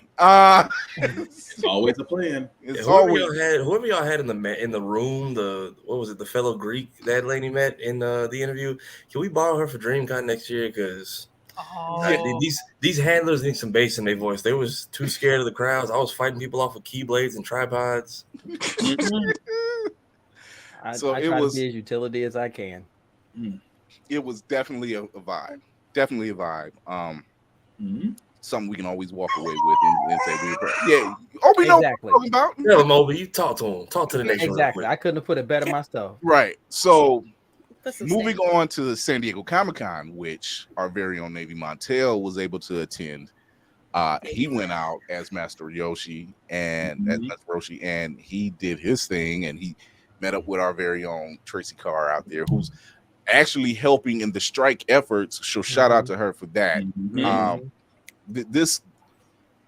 If you've seen, it was a sideshow that we did for Blerd, and she was my co-host. And when I say this sister is on the boots on the ground, boots on the ground for making causes happen, and just putting things in perspective and making stuff happen. It's beautiful. And Navy Montel got the chance to catch up with her. Tell us about that meeting. Tell us about San Diego Comic-Con, the vibe. We kind of touched on it a little bit. Seeing Tracy was actually accidental. And I'll tell you, because we were supposed to meet up, but I had no idea when and where. And I was actually leaving the convention center, going into the Hyatt next door. And coming down the steps, she looks, I can hear her say, Montel! Turn around, and I see her in this rainbow shirt. And I start walking up the steps and realized she wasn't getting any taller. I said, oh my goodness. Not the short jump. But when I tell you that energy, I was gonna say that concentrated energy will get you cut. So talk about us like we little, sir. We'll find you, all of us. That's all right, though. I'm used to hiding. My name ain't Montel. Meeting her was fantastic. I know she had just gotten there because she was supposed to have been there, I believe, early in the week, but because she was caught up in the strike and doing everything for that, she couldn't get there until later in the weekend. But it was nonetheless an amazing moment. I got to take a couple pictures with her. I met her boyfriend, her partner, and I looked at her and said, "How you doing? Pleasure to meet you." He was tall. Oh, his shadow had a shadow? Oh, yeah. His shadow had a shadow. Even the shadow was like, oh, this him? All right. Okay. But we didn't get to talk very long because she had to go get her registration, and I had to go where I needed to go, and I was hoping we would have hooked up. But the con itself, the energy was just, it felt pure. For the first time in years, it felt pure because geeks and nerds came together and we celebrated with the creators and the writers and the artists and everyone who just wanted to just ply their wares and everything. It felt so genuine for the first time. And I've always said, remove Hollywood. Let this show do what it's supposed to do. Remove the Hollywood element. And I'm going to create a shirt, San Diego, remove Hollywood. And there we go. And that's what it's going to be. And like Demetrius said, it was the blackest SDCC ever because folk was coming out left and right, representing hither and yon everywhere. And it was a reunion. I'm talking, man, my con buddy was, our girl, Kayesh Black. That was my con buddy almost the entire weekend. She's like, Montel, what you doing? I just got here. Meet me here. And I meet her there. And then we would just take off.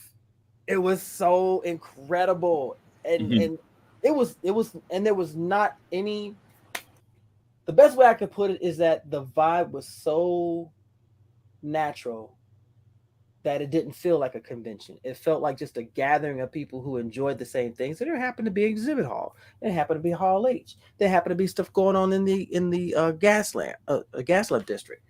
And incredible. When I say and being able to meet people that create stuff that you love, it's always exciting. I said, I want to meet Rodney Barnes. I got to meet him and talk to him. I got to meet Charisma. I can't remember Charisma's last name. She was Joe on the Boba Fett and Mandalorian. Yeah, she was Joe. So stand by because I told her that we would be interested in bringing her on. So we're gonna have someone from the show here. So I'm reaching out to her. Nice. I am networking out of everything. Don't get it twisted, okay? Got to meet Nicholas Draper, which was a dream come true because him writing Static was just absolutely phenomenal. Say what? I have something to talk to him about. Well, I tell you what. Tell him we would love to have him on the show as well. We are following each other now, so I will reach out to him at my earliest convenience. Okay. Thank you. I have my Cash App is available. Wait, I think me and Lady Mandalore are gonna do an OnlyFans where we just whisper in the mic and just say things. Oh, my Cash App is available. See, oh my gosh. Yeah, $100. Just go breadcrumbs and just keep right on moving, something like that. I don't know. That'll be safe words. My goal and my dream is to bring. My safe word is pineapple juice. What is exactly? Forget the pineapple. I know, Obi. My dream 1 year is to bring the whole team to San Diego because I want all of y'all to experience what I have seen over and over and over. And I'm definitely rooting for the writers and the actors to get their thing. But honestly, the focus should be the way it was this year on everything else but Hollywood. I don't know what you're talking about, CJ. The dark. We don't go to the dark. We don't go to the dark place. No clue whatsoever. Matter of fact, I'm gonna pull a Kira. Hold on. Not the dark place. Not It's the dark down if you're the voice. Put that of welcome there. match main. All Okay. that touches the Shadowlands, we do not venture.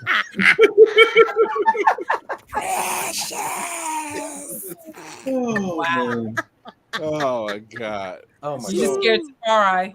scared Tafari. Y'all, and I gotta tell you this: Demetrius is a force to be reckoned with. If Yes. y'all never seen Mhm. this young man in action, my man, that brother. I mean, I've already had love and respect for him before, but to see him on the ground when there's not a Hollywood presence and he is killing it, killing it. If y'all are not supporting Blerd and Powerful, you are missing out on an entity that is out here making changes and moves. I'm telling you, Me and y'all are him missing talk out on this. extensively- Me and him talk extensively, and we always talk about taking that opportunity. Mhm. That's what it's all about. That window is always open, and people are not tuned in when they see that happening. And it's like, no, there's an opportunity. Snatch it. Don't wait for it to come to you. Snatch that son of a bitch and keep moving. You know, Tafari is a perfect example. Baby, Sorry. if y'all could have seen this black wizard go operating in one place and popping up in a whole nother place, but bringing people with him and connecting, it was, I don't even know what to call it. It was Witchcraft. Existential. magic. Tafari had Cloud on one end, ran into Cleo twice. Dude. So on the elevator of all places. How you run into the same guy twice on the elevator? That's the thing. I don't know how. Speaking of which, I want That to was show. We're fun talking interview. to we're talking to DreamCon now, and it's funny that you mentioned that, Black Spartan, because I want to show this. Hey, Mr. Slick Living, just had an interview, bro. I really just want to give you flowers, King. Because without knowing it, we've only met. This is our second time. But you've been a powerful force and support people in my life in the last year. Okay. So first, you took a chance on my boy Ozzy. You're willing to give him some time. I've seen the art. I've seen the power line. Yes. Second day, that same day, a girl Desiree, who's been the biggest Slick Living fan, couldn't make it. You were nice enough to send her a video. Desiree actually made it this year. Third and fourth thing, my sister and my cousin were having a rough ass day. They said, let's go to Disney. Who's willing to smile and take a photo at Animal Kingdom? And I get a text. I wanted to thank you properly, and as an OG Pokemon fan, you came in a little late, and I couldn't let you miss the anniversary. Desiree, if you could please get that man in my bag. So this is a collector's edition, limited, out of print, 25th anniversary chest. Open it on stream, use it as a lunchbox. I just want you to have that for being you, man. Our very own yes. Do the Lord's All work. right, doing the Lord's work. So if you watch it twice, I didn't realize Carl was standing behind me the entire time. And I'm the one with the goddamn camera, completely oblivious to all things around me. I'm like, what? You're When fired. did he get here? Listen, look, no, And I got the shot. Luckily, I he got the didn't shot. wander. Luckily, he didn't wander off. That was an alley from God itself, because his flight, well, both of their flights got delayed. They all had to hit the ground like behind schedule. My friend was wearing like his branded shirt, so she was. I pulled his brother aside. I'm like, she's leaving tomorrow. If we can get him down here, it's cool. It's nice. Like, I'm gonna make one phone call. Be right back. And then I turned around and he was there. And I'm like, I guess you remember me from last year. Saw her, and then I was like, just take the camera. I've had this like plan for months. You hold this bag. You stand over there. And then it saved us the trouble of introducing Carl to my friend during our interview. Since I was like, since y'all are right here, follow me. So that all worked out better than I expected. It's Yeah, that was a really good that's moment. another interview that'll be coming up shortly. That are another intimate one-on-one with Carl and Love Jones that'll be coming up soon. Look out, we'll have Cleo on very soon. All right, yay. We making some. Yeah. DreamCon is, speaking of Carl Jones, talking about giving somebody flowers. This man was receiving flowers the entire weekend at DreamCon. as well deserved as he should. From Boondocks, Last OG, Black Dynamite, Freaknik the Musical, Jesus Christ, this man has had his hands in everything, and he's been on the show before. The stuff that he has planned with Bubble Goose Ballers, the stuff that he's done with We Are Martian B, with Martian Blueberry, and with Meg the Stallion, phenomenal work. They just won what was it? A Webby. They won a Webby Award, just this past year. They just won that Webby Award. He's truly a man of the people. Truly a man of people. And I just watching the videos and seeing him getting the praise, you can tell that the man has I never thought it would be like this to get that kind of reception. He still does. Yeah, to get that kind of reception. Register it's not. You can see. I don't know if we're going to show the clip or not, but you can see the look on his face, and it's like who me still with all the stuff that he's done. It's wild. It's wild.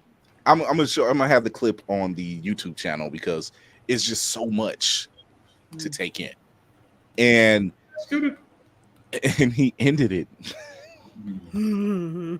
Closing ceremony was because this is why I'm going, and we got to go as a collective next year anyway. But the way he ended that closing ceremony with booty butt cheeks, booty butt cheeks, asking of his magnificence. It was the fact that he was trying to give a speech, and then they started chanting "Do the homie," and he was like, "No."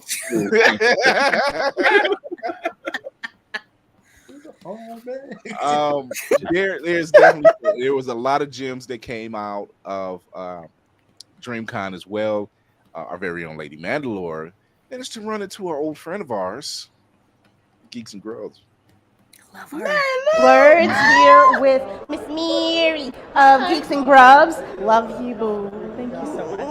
I can't wait. Oh my God, how was your con experience here at DreamCon? Oh my gosh, my con experience was amazing. I met so many interesting people, and then I had a bunch of people coming up to tell me how much they love the content that I make, which really just made me want to make more. I was like, thank you so much, guys.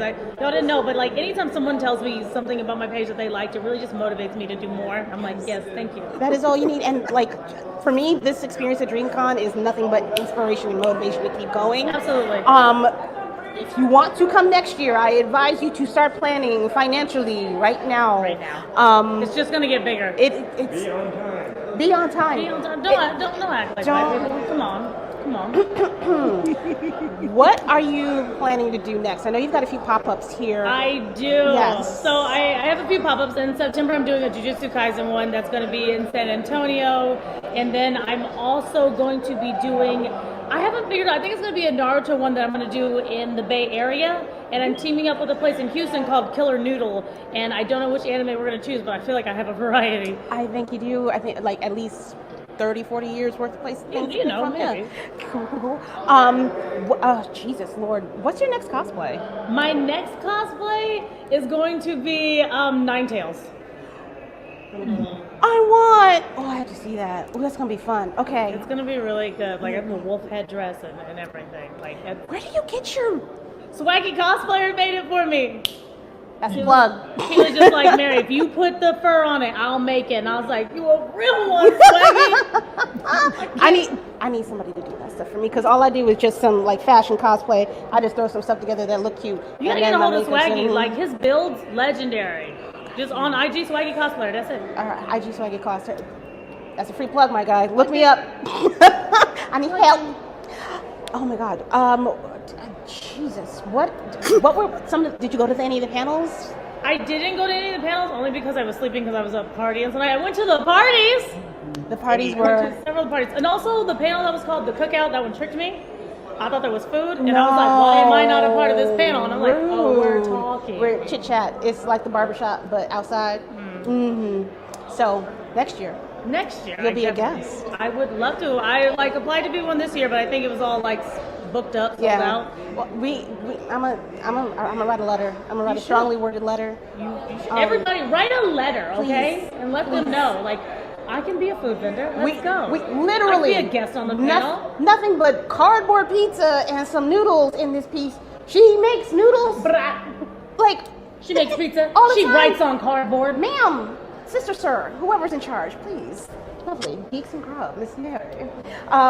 Thank you so much for taking your time to talk to me, my love. I love you so much. Oh, I can't wait to see you again. And come to New York. Absolutely. I'm trying to be there for New York Comic Con. Such trying. We're working some things out. Okay, I'll be quiet. Just like, I knew if I go there, I can't just be there for like the 3 days. I'm like, I'm going to spend 2 weeks in New York. Yeah. Because I'm going to have to do some pop-ups over there. I need to see people. I was like, New York is going to be its whole thing. Ooh. So somebody fly Mary out to New York. Let's go. I'm gonna talk to you about some places after we get off That'd this be great. because there are places I think you should go and you would fit right the fuck in. Okay, cool. So, Kira, Lady Mandalore, Blerd's Eye View, room full of blerds. Signing off. Thank you for being here, Miss Mary. We will talk to y'all when we see y'all. Thank you. Bye. Bye. And that was our very own Geeks and Grubs. Yay! I tell you, Very own Lady Mandalore handling her business. No one can do it like Kira. I said Kira and Mary, their energy. I swear, you just. Oh yeah, it was feeding. It was feeding. It was feeding. I loved it. I was loving every minute. I couldn't stop smiling. I was smiling at it. I'm like, look at this. I know. They're cute, and I love it. To see. And I want her chicken wings. I'm just saying. Put them on a show together. Call it Brownies and Hot Cinnamon. Yes. There you go. Sir. That was the only thing.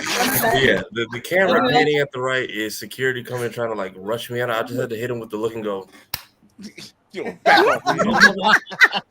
But then he had some other dude, and I guess the only English he was taught was "okay, gotta go," because he just kept saying that over and over. I'm just like, let's see this. So like, no. The cosplayer she shouted out, the cosplayer that Mary shouted out was Swaggy cosplayer, and yes, Swaggy does not play around with the cosplays. He does not play around with the cosplays. He kills it every single time, and I swear, actually, one of the cosplay I seen him, it was the King of the Playground from Recess. Yes, and I'm like, I wonder if anybody caught on to that, and you know, and I'm just like. Do we go to Dreamcon as the kids from Recess now? It's enough of this. I have no idea. I don't know who. I am fucking Spinelli. I wouldn't have said otherwise. Called it. Do not What is care. I want Spinelli. You know, the funny thing about Swaggy is I've known him for a few years, and I was a fan of his, and you know, we became pretty much family and friends. And we're also Yu-Gi-Oh rivals. We have this ongoing thing. We have our cosplay duels at whatever con we're at. So he didn't come to Blerd, but at Dragon Con, we hitting the table. He's bringing his deck. That man is determined to beat me, and I'm like. You can try, young man, but I assure you it will not be an easy feat. Why do I see? Why is this all of my? It's a literal anime opening now. Just Navy. Navy got broke in here with close-ups. It's the close-ups with the speed lines. Navy gonna stroke the bed. So you have I need this in my life. We need to make this. Oh my gosh, yo. Do we know who's going to Dragon Con this year? Because I'm gonna be there. Navy's going to Dragon Con. I don't know if anybody else is going to Dragon Con. I know I'm not. It's my anniversary. I can't pull that stuff. You better not show up. You better not show up. That's not a good idea. They'll be like, "How are you?" Seen Clone Tyrone. Dead man walking. The other me is back at home right now. If y'all have never been to Dragon, it's an experience in itself, man. That is one of my favorite conventions. 5.5 days of shenanigans. Oh wow, 5 from Wednesday to Monday. It's literally. I saw the schedule. I was like, was it 3? It's like 3 hotels, 3 intertwined hotels, 5 days. No, it's 5. It's 5. Oh, I don't know why. I thought it is 5. Yeah, it's got you got the plus Westin, the parade. Yep, the parade on Peachtree. Oh, that parade. It's 5 days? 5 days. Because people coming in on Wednesday to do registration, and then officially starts Thursday, Friday, Saturday, Sunday, and then Monday is the last day. God damn, no, that's 6. Yeah. Then just say 6. I'm early on Friday. Don't have that much shenanigans in me. Don't have that much money. But it's not even about money though. Right now, me and Ben haven't seen each other in a while. Let's Look, if I can survive going to DragonCon for this trip, any of y'all can. Don't do it. Come on. So I don't have any family in the South like y'all big do. ass house. That's what we. That's what facts. Yeah. Yeah. We just need to this is a safe house for Blerd's Eye View at this station. It's a safe house over here in San Diego. It's a safe house here in New York. Like, how y'all got all the same? It'll be the content house. It'll be I'm the like, they content be like, house. how do y'all have safe? I am Fury. I'm supposed to have safe houses. Here they are. I got cousins and uncles with couches. That's it. That's it. Oh my goodness. Oh my God. So it's safe to say that, con season is definitely upon us. We've all had like these great experiences, and to put the spotlight on Black-owned conventions is a must. Yes. It's a must. We got to. Because they deserve so much.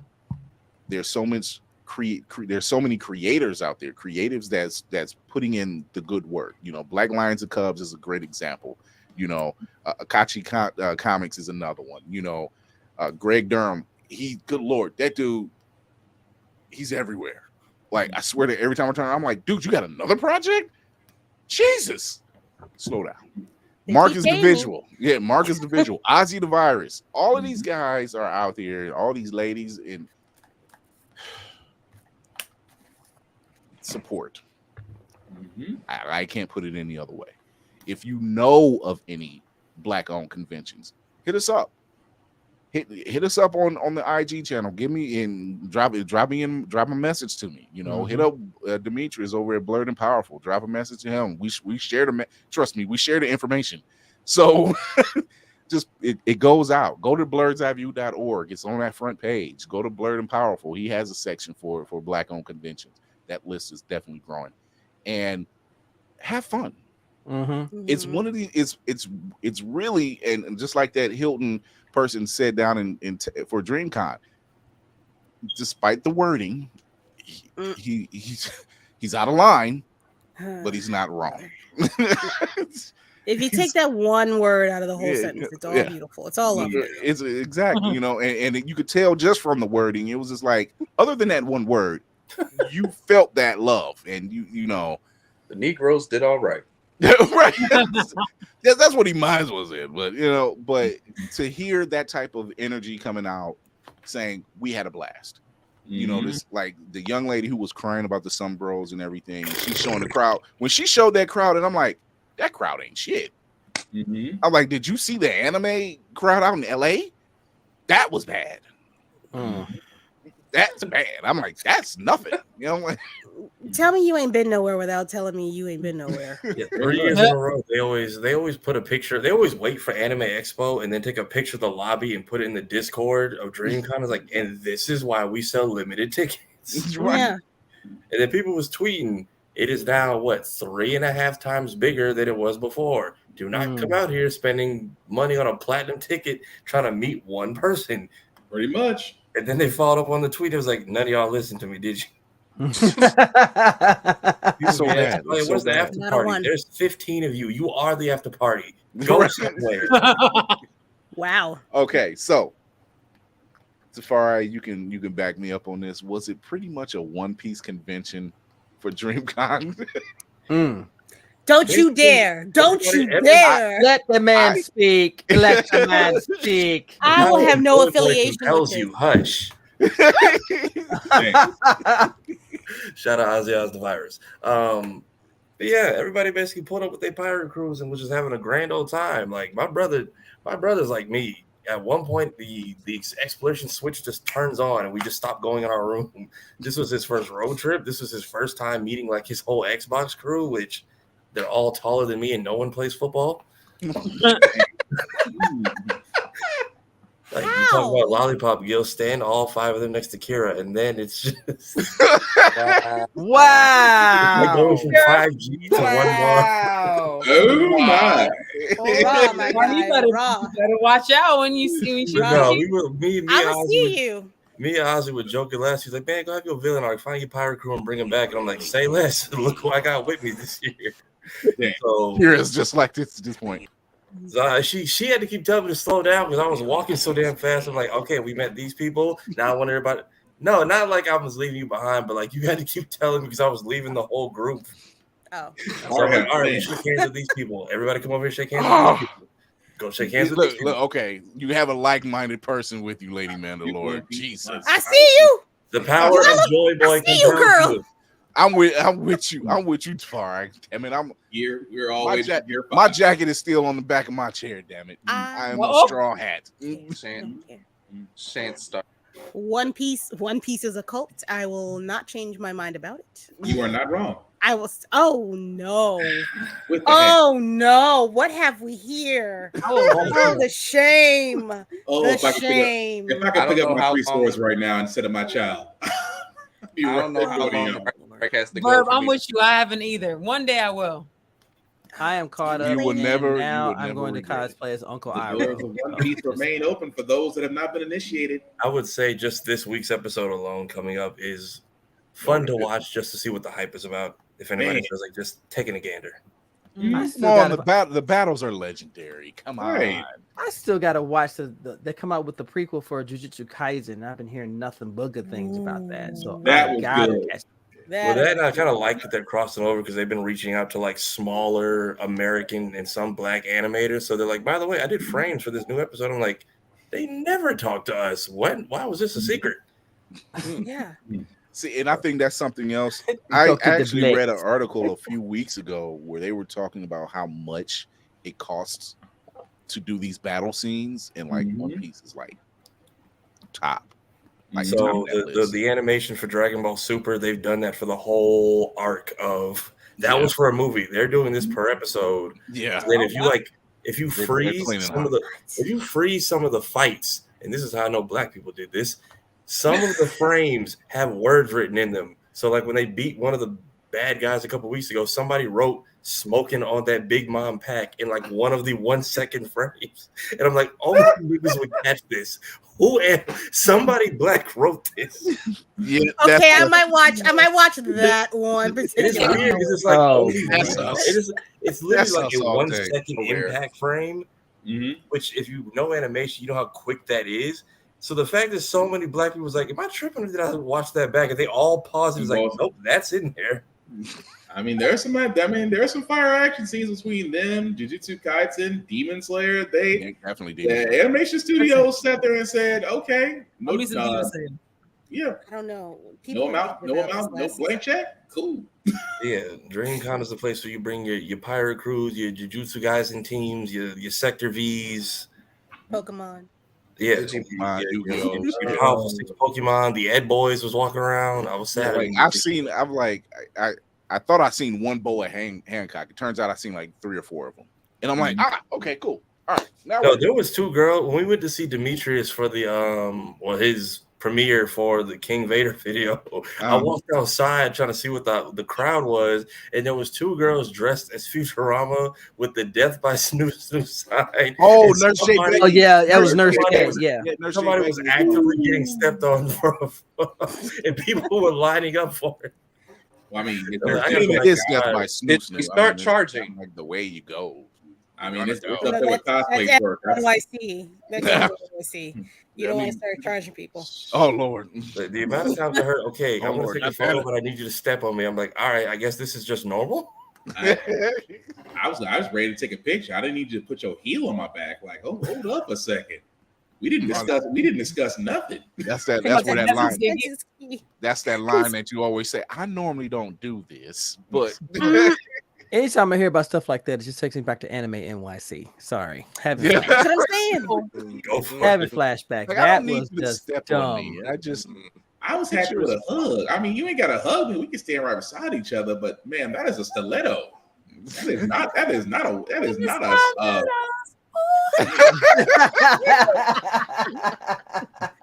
Despite the heat, I'm just glad everybody remembered hygiene because Just smells like joy. Yo, dreams shout and out hope. to our sponsor, Ultimate Wireless, Damon Davis. He had not only did he have his station set up at BlerdCon, Yeah, but that he table had was dope. toiletries lined up with various choices of deodorant and toiletries. That table was personal dope. I ain't hygiene gonna lie. purposes. And I'm like, he's doing the Lord's work. That is the Lord's work, right there. He said it just like that. He was like, "Hey, I'm just out here doing the Lord's work." So, like, and it worked. It worked. You know. Shout out to Head Nerds in Charge. I had ran into Kurt like twice. Our weekend at BlerdCon, and I'm like, I said, "Dude, what'd you do? Stay in a room in the AC the whole weekend?" It was just He like, did, because he came into the panel with you and me. He came in, he's like, and Yep. walked out. I said, he did his walk around. Then when I seen him again, him, Gina, and I can't remember who else was with him. They had just got out the pool and we was giving love. I was hugging them all, and they were like, "Well, we wet." I said, "I don't care. It's hot. I don't just yeah." I was like, any kind of moisture helps right now. It was just like, it ain't sweat. I know it's cold. It's water. That's what it is. But before we get out of here, we still got cons to go. We got Dragon Con, we got J1 Con, we got NYCC coming up.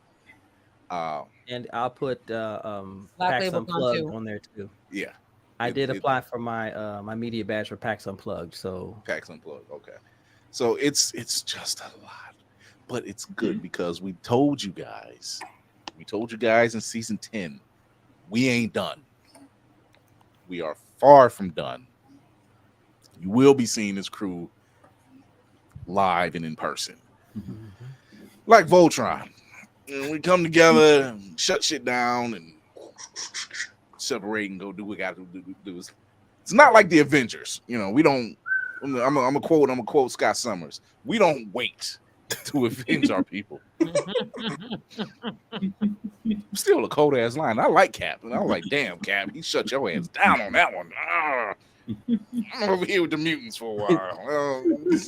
he had the shield and Mjolnir and handed him all the ass, ladies and gentlemen. Even Black Panther was like, that was burn. Yeah, bro. that's his bank on it. Burn. When he walks off, it's just no response. Walk. I gave him a shield. What was I thinking? You know, he was more like, wouldn't have been me. I would have ran the fade on after that one. That deserved a punch. He was like, look, he was like, didn't you fight your wife? He was like, yeah, it really wasn't a fight. We were just kind of sparring. That's all it was. So, without further ado, it's been a while since I've done this. Okay. Here we go. All right. What's up? Me all right, first? okay, let's do Well, that. yeah, really? We're changing it up a little bit because, you know, I was waiting for Kira to slip up. Oh no! The show was waiting for Kira to slip up. But I guess I'm first. So with that being said, Black Spartan, of course, Blackbox447 is where you can find me on all the socials. I usually do reviews on everything that I read, that I watch, that I play, and gym stuff because I've offended two groups now. Everybody. 2 groups now. We're on 3. My hero. No, I'm pretty sure it's third. I'm sure it's third group is coming. But anyway, as Obi's trying to get the shot. But but aside from that, I do have a couple of podcasts, guys. Of course, my political podcast, How the Fuck We Got Here, every Wednesday and Saturday. My video game podcast, Get Bit, every Friday. Basically all podcasts can be seen wherever you get or hear your podcast from. That is including Opulence Radio and Always Record TV. Also, I am one of the many heads of the Blerd's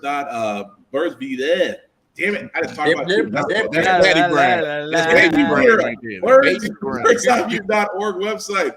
As I do write the wrestling column. Why? Because wrestling is real and people are fake. And it was a kind of a disappointing week for wrestling, but that's a whole nother story. Aside from that, guys, I usually sit there and say that we need to be more about sharing, as we have said throughout this podcast. If you know somebody that's doing something, where it's a podcast, whether it's a business, where it's something that's completely and utterly different, please share it. It costs next to nothing in sharing anything. We are not talking donations. We are talking social media, word of mouth, because as you can plainly see, the more podcasts and more cons that we talk about, the more people don't know about them, the more we can actually get things like what happened at BlerdCon and Dreamcon to happen, which is great seeing a whole bunch of us literally have fun, nobody act a fool, and even make some white people look, maybe say white people look at them and go, you know what? Maybe you blacks ain't that bad after all. But oh yes, and like Chris said, con rules are simple, same as always, guys. Number one, respect all cosplayers. That means that they are not there for your personal enjoyment. They are not your personal F toy. Again, these are people that have put their heart and soul into costumes and cosplays, and it takes a brave person to go out into the world to show off what their fandom is. So again, respect all cosplayers. Please be nice. 9 times out of 10, if you are nice, you might actually get what you want within reason. And as Tafari did point out, thank God that at a black con there was no funk. Imagine at a black con there's no funk at all. Wash your ass. It's that simple. Except the music in this heat. Yeah, in heat. Which again, I'm not trying to make fun of you. 103 degrees. Yeah, I'm not trying to make fun of you. Right? What Martin was marching in. But come on, dial soap is still $1.50 at most convenience stores. But anyway, wash your ass, put deodorant on, and number 3, enjoy yourself. Enjoy yourself. Take somebody that's never been to a con, or at least tell them about it, because as you can plainly see, the more people we bring to this, the bigger these small cons become. And again, in the words of Issa Rae, I am rooting for everybody black. Amen. Our Griot of Horror is up. Why you happy going right after Willio? That was a mic drop right there. I can never win. Again, I was waiting for Kira to slip up. That's usually my go-to. Wow. All right, y'all. I am Lainey, part of Geek by Heart. Me and my husband talk about a lot of geek stuff. Right now, he's actually starting to play God of War 3 and streaming it on YouTube on Saturdays and Sundays. So check out our channel for that as well. Okay. Check out our channel for reviews and trailer drops. And check out blerdseyeView.org for when I talk about horror, because I love horror. All right, you can find us at TikTok. You can find us on IG, and just come through and have some good times. There it is. I can't wait for the Exorcist. I'm not going to lie. That looked pretty damn good. Yeah. Yes. That looked fire. I was like, yo. Yes. Oh my God, is that Lady Mandalore? Oh my God, is that the Fari TV? Photo shoots and interviews and getting pulled aside and stuff. And she cleaned the room. The people. I went to the bathroom for like 30 seconds. I come back and she's doing a whole Slytherin photo shoot on like the second floor. Shut up. Yeah. Oh my God. Wait, did she clean her room? Did Matt Damon clean her room? The shots continue to be fired. That was a stray. Yeah, all niggas are gonna get some. Okay, so Lady Mandalore as captain real... of the ship, you have full range to. Oh yeah. No, bullets will be shot. Just hit the mark. Don't hurt the whole of the ship. We gotta fly this thing. Maybe ship is about to be split. Wigs will be split appropriately. Oh how does Manus say? Oh yes, nice. It is known. Hi. Yeah, I did clean my room after being on the road for what felt like a month. Yeah, my room's clean. I am Lady Mandalore. You can find me on Instagram as Roomful of Blurs, as you see below there. You can also find me on TikTok as Child of Mandalore, because I am that child of Mandalore. You can also find me on Fanbase, where I will be talking to the masses that would like to come to my audio room at 9 p.m. Eastern Standard Time this coming Saturday, because it's the first Saturday of the month. I also have it is this month. I also have I guess it's a double header. I will also be doing my Sunday at 9 p.m. live streaming show of Roomful of Blerds on TikTok and on Twitch. Come through for that. I am planning on having Midnight Comics come through as my guest, as they were at Dreamcon. Yes. Very much so. Everybody, this weekend has taught me that we are the bag. We are truly the bag, and I'm gonna start to promote us that way. So I think I'm working on a catchphrase where it's basically know that you're the bag, know that you are the thing. Look, all right. Look, that closing Gang, gang. ceremony from DreamCon when RDC says, "Yeah, we're working on a movie with Jordan Peele." I'm like, nigga, what? That dude wasted no time. None at all. I can't blame him on that one. I'm like, if there's anything to talk about. Because last year they left DreamCon and went to the Note premiere, and they had to do interviews like fresh off the plane. And he was like, "You good, man? You family?" I'm like, I thought that was gonna be 2 years, not like a full 365 down the line. Yeah, no, Hollywood don't play. They want their money today. So if that teaches y'all anything out there, go for it. Strike while the iron is hot. Someone is looking for you and your idea and your approach to it. You do not know who was looking for it. Shoot your shot. That's it. That's it. Okay, bye. Our very own Master Roshi, Navy Montel's in the building. Talk to the people. Ladies and gentlemen, boys and girls, blurs of all ages, good evening, good morning, good afternoon. Once again, it is your frosty bearded BlerdCon, a little dry because I've been traveling, so there's no moisture or anything like that. I am so honored to be a part of this massive collective of amazing, brilliant, beautiful, and creative minds here at Blerd's Eye View. I'm just proud to be a part of the team. If you can support a Black-owned event, convention, venture, anything like that, you want to do it because you do not want to miss out, because people are realizing, if they haven't already, that Black folk are running this train and y'all are copying the ride. So guess what? You can get on, you can get off. The choice is yours. Anyway, I'm gonna continue to do what I do. I do my IG show, BlerdCon Combos. I'll be coming back next week with a surprise guest. I'm not telling anyone just yet because I do it 24 hours prior. So people kind of go, just like Kira would do for me. Miss Angie and I will be back this Sunday to record we're off a hiatus for a BlerdCon Speaks podcast, and I'm looking forward to it because we're going to talk about everything that's transpired over the past month. You can find me on Instagram, X. Can you call it Twitter anymore? It's just a letter. X. The thing that Elon won't quit touching. They had to take the sign down though. They did have to take the sign down. accidentally So almost. how about this? You can find me on Instagram, miscellaneous. under Navy Montel. You can find me on TikTok, Twitch, and YouTube under Rogue and Catnip. I will be doing a review of Blerd and of San Diego Comic-Con and my thoughts on upcoming conventions. Anybody and that amazing that voice right there, that's the future right there. So what we doing now is for that amazing baby right there. Oh yeah. So we're gonna keep doing the thing. So as I always say, stay nerdy, stay geeky, stay sexy, and of course, be proud in your Blerd.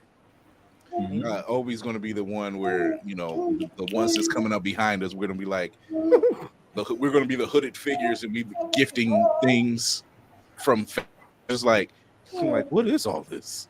It's amazing. It is amazing how many times y'all have said his name that he is over here just talking up a storm. Part of the crew. He'll be going. Exactly. There you go. Exactly. He's just like, what is all this? Your time is coming. Father, Father, please put me on, Father. I would like to support Blerd's Eye View, Father. Please. You are the It's chosen gonna be one. like those. You must choose the ball or the sword, but you must choose. I can't wait till he starts crawling for his Pokemon thing to happen. I'm gonna be so excited. Father, is that gin in my bottle? Oh my gosh, it's got a nice kick to it. It does. Thank you, dear Father. I'm going to sleep now. There are no wrong answers. There are no wrong answers in the Force. Oh man, our cinematic assassin will be watching. Talk to the people. Hey, What's funny is in my head canon, Obi sounds like Juicy from the PJs.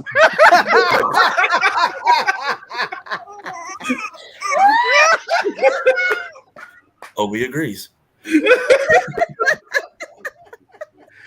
Oh my god. But on that note, and with a straight face. You fucking wild, man.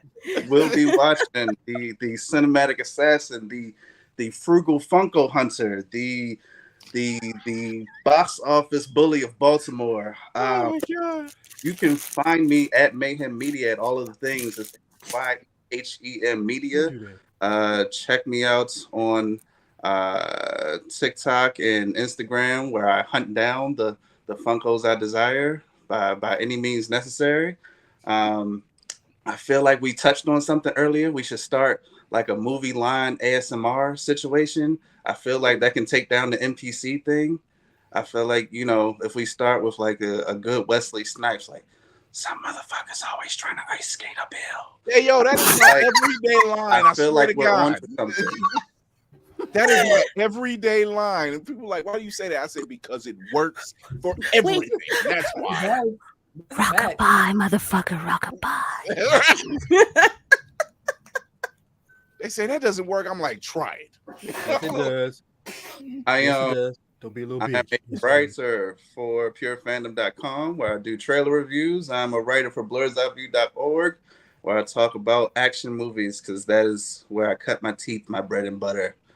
Check out my YouTube, where I might just be completely overhauling Secret Invasion, because we're gonna talk about that Thursday too. Like,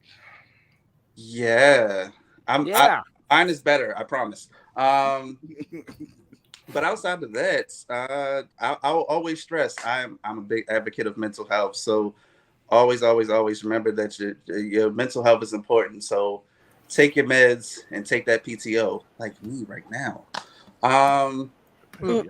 And whatever else you do in this world, lean into learning, lean into laughter, lean into love, and we'll make this thing a better place. Mm-hmm. Aliens included. Aliens included. Follow the alien. Tell the aliens thanks for delaying everything this weekend. Hi.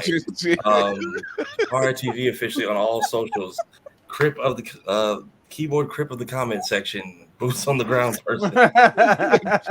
Builder of the Straw Hat Crew. Bridge builder of every con you've ever gone to see me at. I'm really just trying to make sure we have everything together and that everybody gets their flowers. Usually not expecting to get my own. Thank you, Kira, for capturing it what I do, because I'm still not used to it. Get used to it. Here, there's gonna be more. They kept calling my name all weekend as a joke and like making a scene. So then when some people would actually do it, I was like, nope, that's them again. I was like, no, I follow on Instagram. I'm like, are you sure it's me? But yeah, I'm out here just trying to make sure we all just trying to put the last little chain link to the fence together. So I'm building a team. But you can catch me on pretty much every social media ever under the same name. I usually post on Mondays because Mondays suck, so I try to make them suck less. I've either exhausted all of my power or I'm just tapping into after this weekend. I'm still figuring that part out. Look, let me say something real quick. We were in our group chat and they was like, why is Tafari quiet? Like, we haven't heard anything. He was like, Meddler said he's probably in a coma. Literally 5 minutes later, man, everything was asleep except for my legs. I just send the Goliath meme from Gargoyles. I live again. My lower half. But yeah, I think that's one of the things everybody needs to go to and experience a BlerdCon, because I feel like as a people, there's a energy you can't physically put into words that you feel once you step in. And I think that's part of why I feel so drained after BlerdCon and Dreamcon, because that energy is just stuck with you for 72 hours. And then you get in your bed and it hits you like a Mack truck. I didn't realize all three, like you guys, Kira, I was running around trying to make sure like this squad of like 15 people we had met everybody, all of our mutuals, made it to everyone's booth. And then we get to like the end of the night. I'm like, right, I didn't eat anything today. That's why I'm falling asleep. Oh, yeah. It literally, that's Which that's I how it is. thoroughly screamed at you about, because I know that he did not eat all day because I didn't eat all day. Look, we were at BlerdCon and I was just like, Kira was like, boy, if you don't eat something, I'm like, yes, ma'am. That was not only is she the weapon master. Okay, Tafari, I'm telling you, you go to Dreamcon next year, you better call me and bring me along, because I'll keep you straight. Don't worry about nothing. That's what she was for, lightsaber in hand and all. Well, you need another person, because I tell you, but she get distracted, I won't. You can fill in her at DragonCon because I will go off Red Bull and rage for 72 hours. He's not lying. I believe it. Literally that is heart attack mode. That's right. That's Red Bull. 72 hour. I'm gonna need him together for the Black Geeks photo shoot on Sunday because I don't need you effing around. Okay, I need you. But yeah, I just be trying to bring everybody together. Like I didn't expect to be up here with y'all. I was just again saying stupid shit and then leaving because it was funny. But then to bring Kira to meet my friend Ozzy over in New York, and now we're all together in Texas. And then Ozzy gets to meet my man Cloudy, who I met for the first time. And then Cloudy gets to meet Cleo, and Carl gets to meet everybody. And Carl was not expecting the love. What he didn't what I had to break down to him is like, hey, I'm 28. We were 10 when you first did that show. We are the kids you impacted, giving you back the energy. Like that dude was telling you he's a videographer. This guy was inspired to do animation. These people were all basking in the thugnificence over a decade ago, and now it's flourishing. I said it. I was like, I was reading Boondocks in the Source magazine. So when the anime showed up, I'm like, it was no question.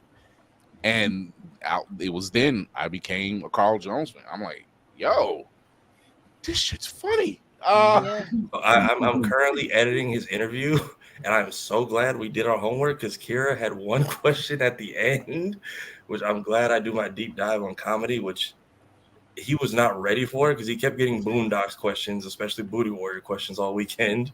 But there's it's kind of hard not to because he's out of prison. Right. He's kind of like the hot button topic right now. It's been hit on so much. There's a joke that predates all of those that no one seems to know about. And when you drop, you're going to laugh when you realize what it is. So Kira managed to catch him and Love off guard. That's the beauty of it. I made him laugh. It was the embrace for me. But yeah, it was just like had our friend kept talking for like 30 more seconds, he was definitely going to cry. Yeah. I think it's safe to say bringing Tafari in on the squad, and I've never even had to ask him to do stuff. He's checking into me like, did you get that edited? And I'm like, yeah, I did. I thought it was me and Kira that was locked in. I'm like, wait a minute. I just try to get a different perspective. Like even when we were finishing the panel and I saw the dude peeking in. First of all, I saw Nick's drunk ass just like, you know what it was?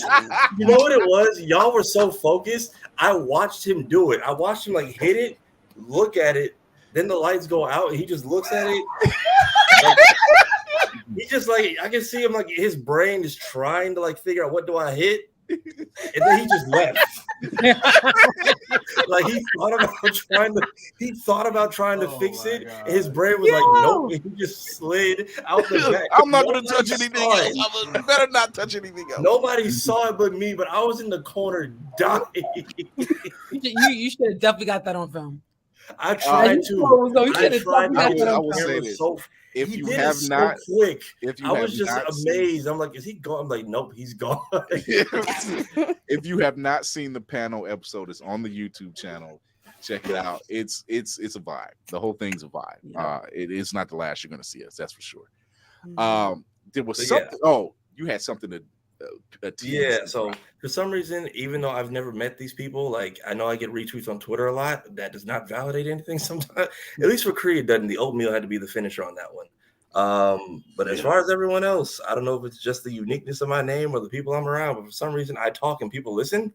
But met Cleo Thomas last year. Was willing to take a chance on a friend of mine. Guess he remembered all that this year because he kept running into people I know. And sweeten the deal with the Pokemon cards, but he was willing to do me one last favor if y'all want to pull that up. Hold on, let me pull that back up. Let me pull you out and come back in. Yeah. Over yeah, and then put that over yeah. The one I showed earlier. Yeah. It was after this. Okay, that one I didn't grab that one yet. I didn't grab that one. That one I didn't have. And put it over on don't do that. Lay out a stuff of Yeah. Make sure you create it over on yeah, and don't forget over on yeah. Right. Well, I think that one I didn't have. That one I didn't have. So all right. So if that we don't have it, you can just put it up as a short after this for anybody watching. But he said he heard Cree's name and was just like, I'm in. And again, heard Carl was coming back. Didn't realize he was right behind me the whole time because I hate name dropping. But because he was saying, yeah, I do. I got to dig that one. We've gotten so much footage. I'm sitting on my hard drives are tired. Like my phone is literally like, dude, slow down. Like you got a lot left, but just yo. And I'm like, hey, we got to work, man. But yeah, Cleo Thomas coming up soon. He's down once again, man of the people. Yeah, it's a thing that's happening. It's a thing that's happening. Let me put myself up here.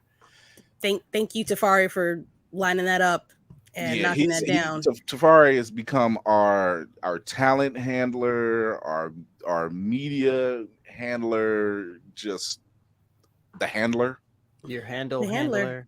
Oh yeah. Speaking of black cons, just remember, every stupid ass tweet is just a failed Facebook status. So if you're really that upset, think about it. Let that simmer. Think about it.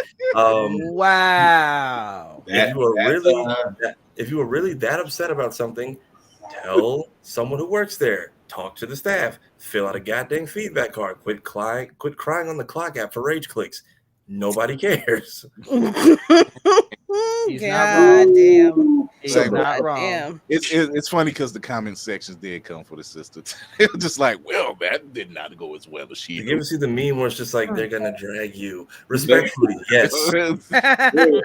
It's like you did not open the gate of hell and not realize what was coming for you. It's like you didn't read the room, did you? Sorry, sweetie. I get it. If you're like this was your first trip ever, but should have been there. Should have got in when it was 6,000. We are 3.5 times that with a lot more. There was a lot more contractual obligations this time around. Yeah, and that's really what killed most of the personal feeling because even the people who were featured, they didn't get to go through Artist Alley.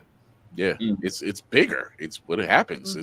It's the nature of the beast, you know. So. And then the aliens shut down the sky for a day and a half. So, am I curious as to what's happening? Yeah, but do I care? Not till y'all drop these gas and food prices. I mean, I don't. And housing prices too. Shit. Look here. How about pricing prices? Pricing prices. Yeah, prices. Period. How about pricing Or prices? raise my pay. How about that? Yeah, just because Fat Joe said today's prices is not yesterday's prices, that don't mean raise the price for everything. Hey, look, if gas is gonna stay that high, storm it again, Lord. God damn. The aliens. So this is the season premiere of season 11. Only up from here, gentlemen. It's always nothing but as Lady Mandela, so illustrious guests and tomfoolery and stuff in that whatever. Fuckery is afoot. The fuckery is definitely afoot. If this is your first time here, go check us out on IG. Yeah. Check us out on IG. You go to Blerd's Eye View. You go find the link tree in the bio right there. And you can find us on Facebook.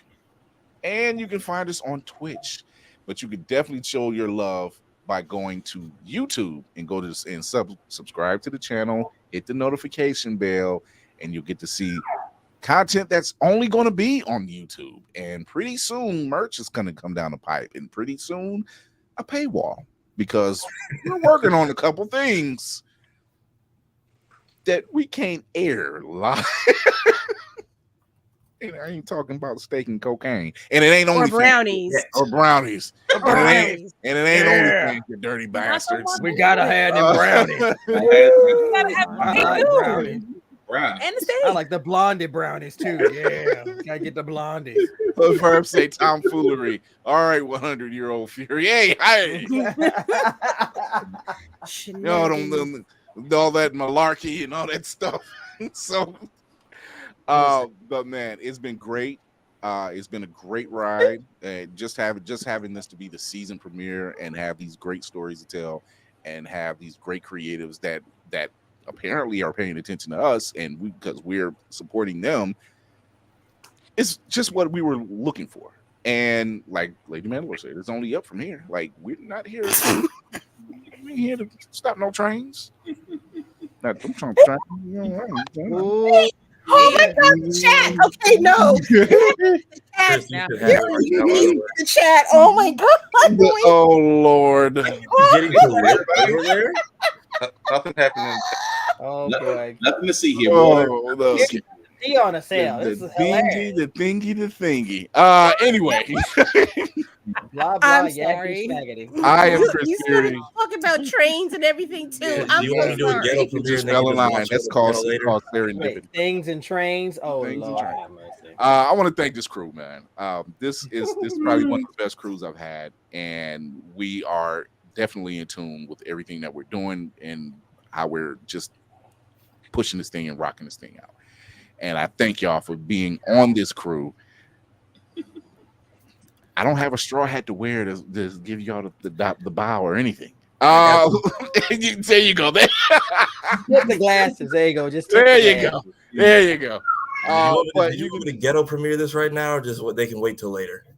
They'll wait till later. Do the Go to ghetto the short film premiere. channel, you You wanna do cheapskate. the Do the ghetto premiere. Come on, man. That's on brand. I ghetto gotta premiere. I gotta send it through, and it's too much work. It takes forever. Yeah, she means like play it on the screen. Right. Ghetto mirror. Yeah, the ghetto mirror. Yeah, like, Let's see how bad the audio is. I've tried to clean it up. Put premiere.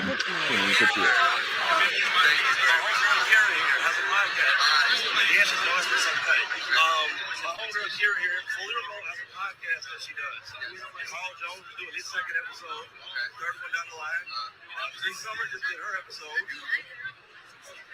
love to be a part of it. I was going to say, can't have Black and Dirty not have Sid with it. I would love to be a part of it. I just moderated for his brand new series he has with Kyle coming out for Carl Jones. I had a blast, so I would love to be a part of yours. Thank you so much, dude. I would love to have one. Be a blast, dude. Let's do it. All right, that was Here's terrible. the ghetto Watch it on the premiere. channel later. Yeah, watch on the channel. That's the ghetto premiere. A ghetto mirror. Ghetto mirror. The ghetto mirror. The ghetto mirror. Right. Until then, everybody, I want to thank everybody for tuning in. I want to thank newcomers for coming on and checking us out. Remember to educate yourself and others, entertain yourself and others, and encourage yourself and others. It's what we do here. This is what we're all about. I'm Chris Fury. This is the crew.